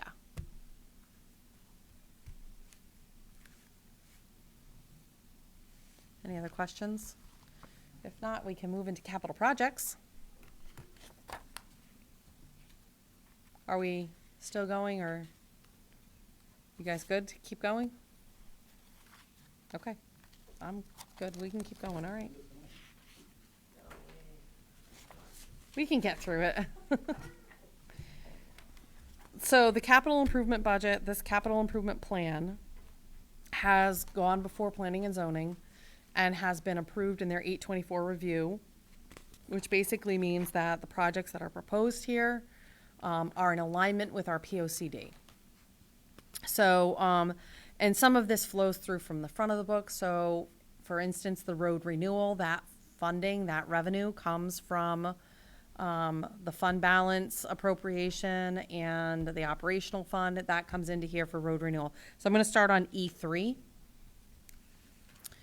We'll go through the individual sections. So road construction, the town receives town aid road funds, and that is actually broken into two different categories, improved and unimproved. We typically receive about $50,000 that is required to be dedicated to unimproved roads. And we have utilized those funds to improve those roads as it is requested or necessary around town. But so that's largely the town aid road funds. Road renewal is the combination of the town funds as well as all the residual town aid road funds that we receive. And then we have some specific streets that are what I would consider heavier lifts. They are larger streets and will cost more in investment.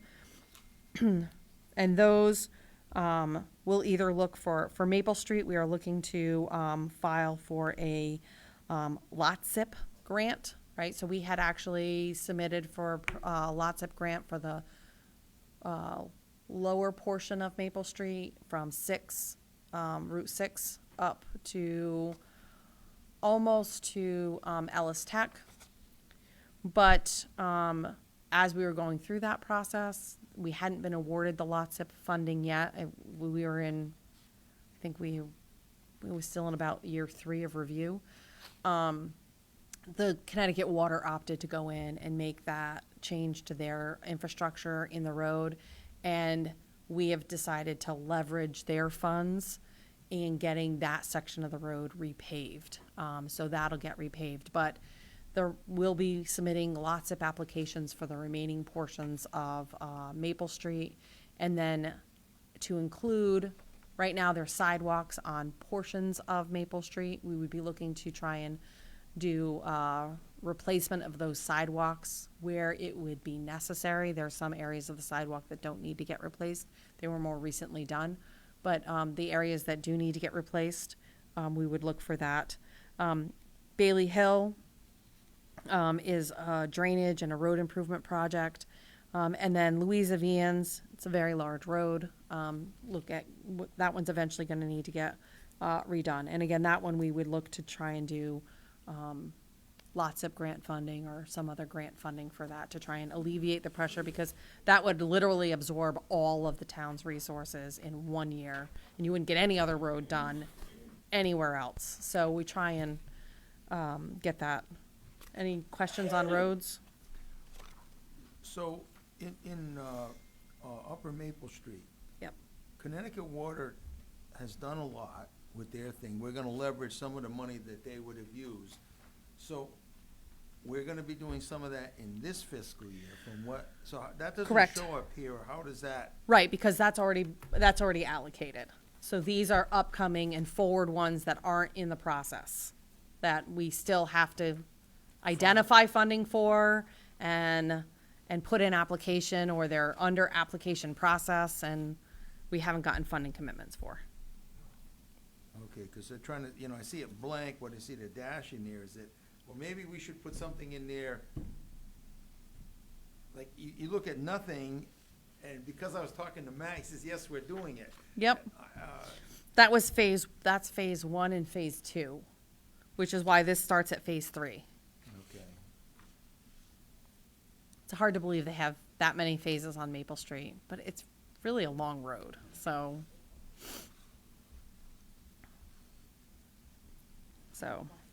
And yeah, it is wide. Any other questions on road construction? Moving on to highways. So this is really where we look at storm drainage improvements, our guide rail replacement program, and that's just trying to replace those as we have available funds to be able to replace the wooden guideposts with the metal guide rail replacement. We have steadily been funding $10,000 into sidewalks, and that's to deal with more sidewalk repair and not necessarily an entire sidewalk replacement. You don't get very far with $10,000 in sidewalks, but you can do some repairs as needed, and that's typically what that is done for. The downtown drainage study improvement. So these are actually, we're looking to utilize $300,000 from the Lake Road generating money that we allocated in the regular operating budget for the start of those improvements. So the drainage study, we've completed that. There are areas that are going to require more immediate attention. So we would be looking to try and start working on those relatively soon. The Route 12 sidewalk connection, this has been an area that has been highlighted several different times by several different councils. And this is the connection at Big Y. So the sidewalk, there's a sidewalk on the Big Y side of the road that comes down to where the liquor store is, and it ends.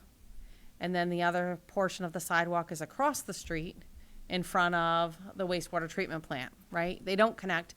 There's not a way to put a crosswalk right there because Number one, they're not even directly across the road from each other, but number two, that's actually in a valley. So the sight lines are really wrong for for putting in a crosswalk. So we have discussed with the state transportation department. They come and do an evaluation. We have a recap, if you will, of our crash data around town, and they ask us to highlight certain town road or locations within town that are a priority concern. This has been one of those areas. We've been advocating for a light installation at Big Y with a controlled crosswalk that would cross them over, but then that would mean the installation of sidewalks down on the opposite side of the road down to where the current sidewalk is at the sewer treatment plant. So it's a project we get a lot of, I see a lot of people that, dodge the traffic over there all the time. I see near misses all the time over there from pedestrians. So that's that project. Again, we'd be looking to try and identify grant funding, transportation grant funding in order to be able to do that. Our first step is to have state, because it is a state road, state DOT has to approve of some level of traffic control device in order for it to be a signaled crosswalk. And then the industrial park sidewalks, that really is, that was developed in response to the connectivity evaluation that we did within the industrial park.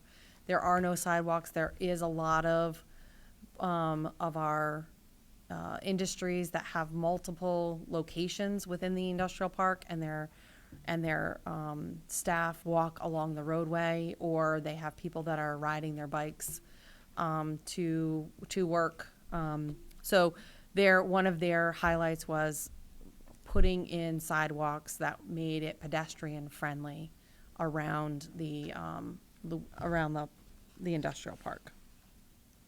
And then ultimately, with that feasibility study, it also identified the importance of connecting that access to Route 12 as well as Upper Maple. So that way, people that may be trying to walk to work that has a transportation barrier, they might have it's safer, because as we all know, Maple Street, it's a very busy road and there's not really shoulders on all avenues, but that project will likely take, substantially more work, which is why it's in the outer years. Any questions on that section of highways? I just have a question. Drainage work, are we gonna do that with town forces, or is that gonna be? It'll be dependent on the circumstances and the situation. Most likely it's gonna be contracted because it's confined spaces.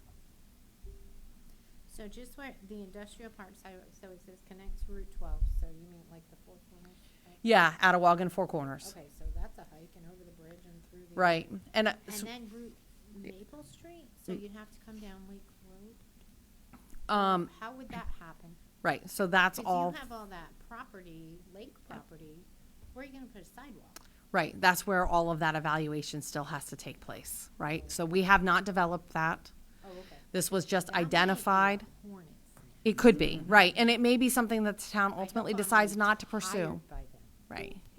It may be something that the town decides not to pursue that avenue, but I know that one of our primary, our first priority is getting the connection to Route 12 and then also figuring out sidewalks along Route 12. We have a number of students that walk to high school. And Route 12, again, on that section, there are no shoulders.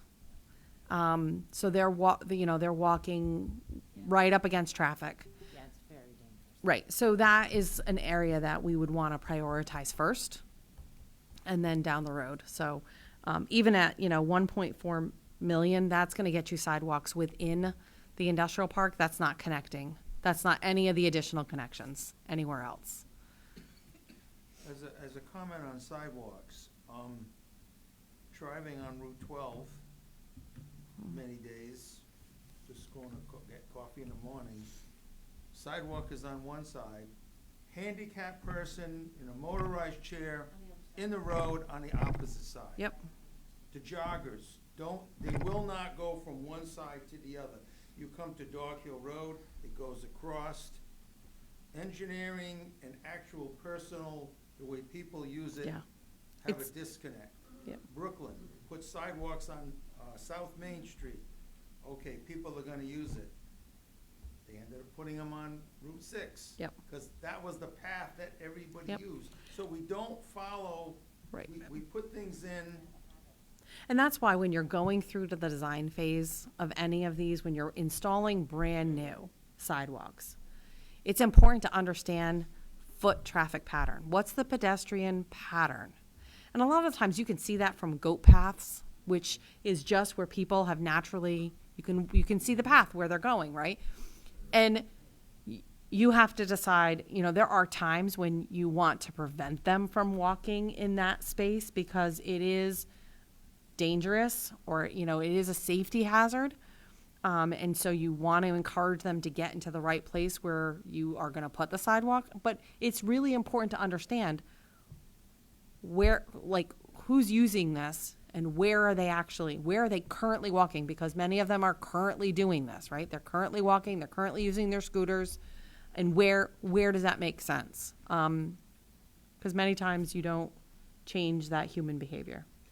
And then the other point is, if we put a sidewalk like this in, you have a utility pole that's already there. Yes.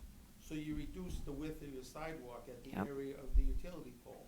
Yep. Why are we putting a sidewalk in if we can't put it for the width that has to be, I Yeah. have, utility poles, they have, I don't know why they get, They get a free pass on everything. a higher pass on that. They put them anywhere they want. I hear right away. Well, that's Route 12, a state road. That's a whole Yeah, different animal. that's a different When animal. it comes to us, we own it. We give it to the utility. Now, when it comes to a mailbox, well, the Postal Service has priority. It Yep, has the to be Postal at the Service edge. deems where that goes. So then another design. We're not designing. No, but so.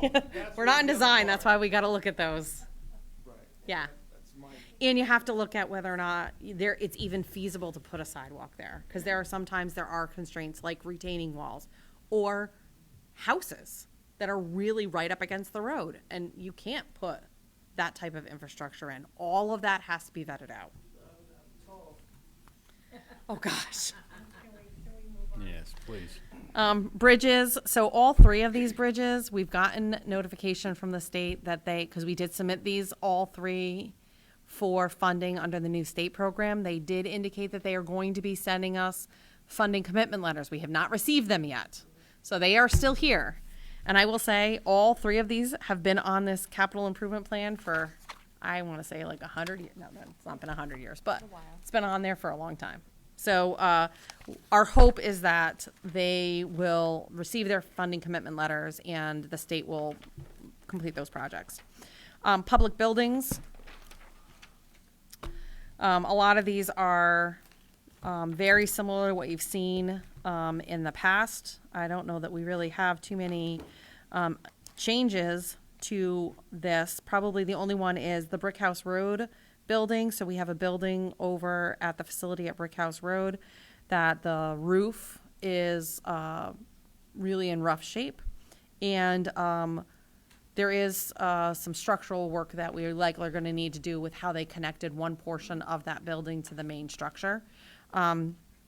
So we are looking to make the repairs on that building. The other one, Parks and Recreation Storage Facility, Westfield Avenue. So Westfield Avenue,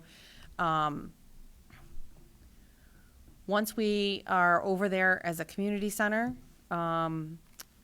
space is definitely a challenge in making sure that everybody has enough space to do what they need to do.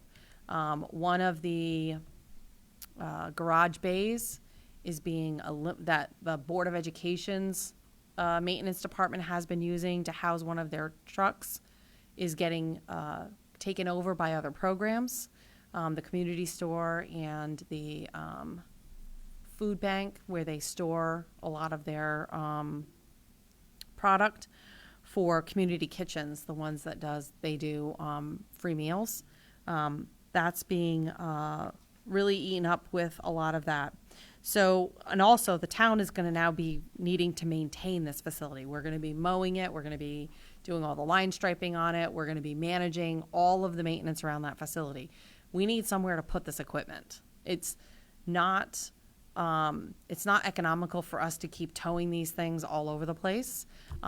You really, given the size of that facility, you really would be more cost effective for us to be able to have an employee report there and get it done, rather than hauling equipment from all over the place.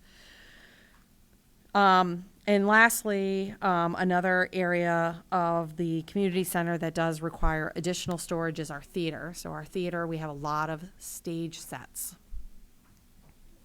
There's not really space for all of those stage sets to necessarily be housed. So this storage facility would be a 3-bay garage that would be located towards the far side of the, I'll call it the VOAG entrance, or the community center entrance, the far side of that top parking lot. Would not remove any parking spaces, but would allow for that additional parking. So, but then I have, that is designated as grant funds. So we have to see if we can find funding opportunities for that. And then with regards to the current year, we have the library roof. And that we are looking at doing through the general fund balance appropriation, the $500,000. That's critical to get done this upcoming year. I think Dave asks me almost, at least weekly. You want me to put together that RFP? Because when we get rain events, they get water, and it's leaking inside, and not in really great places. So that needs to get managed. So that's a flow through over. The last one is the library boiler.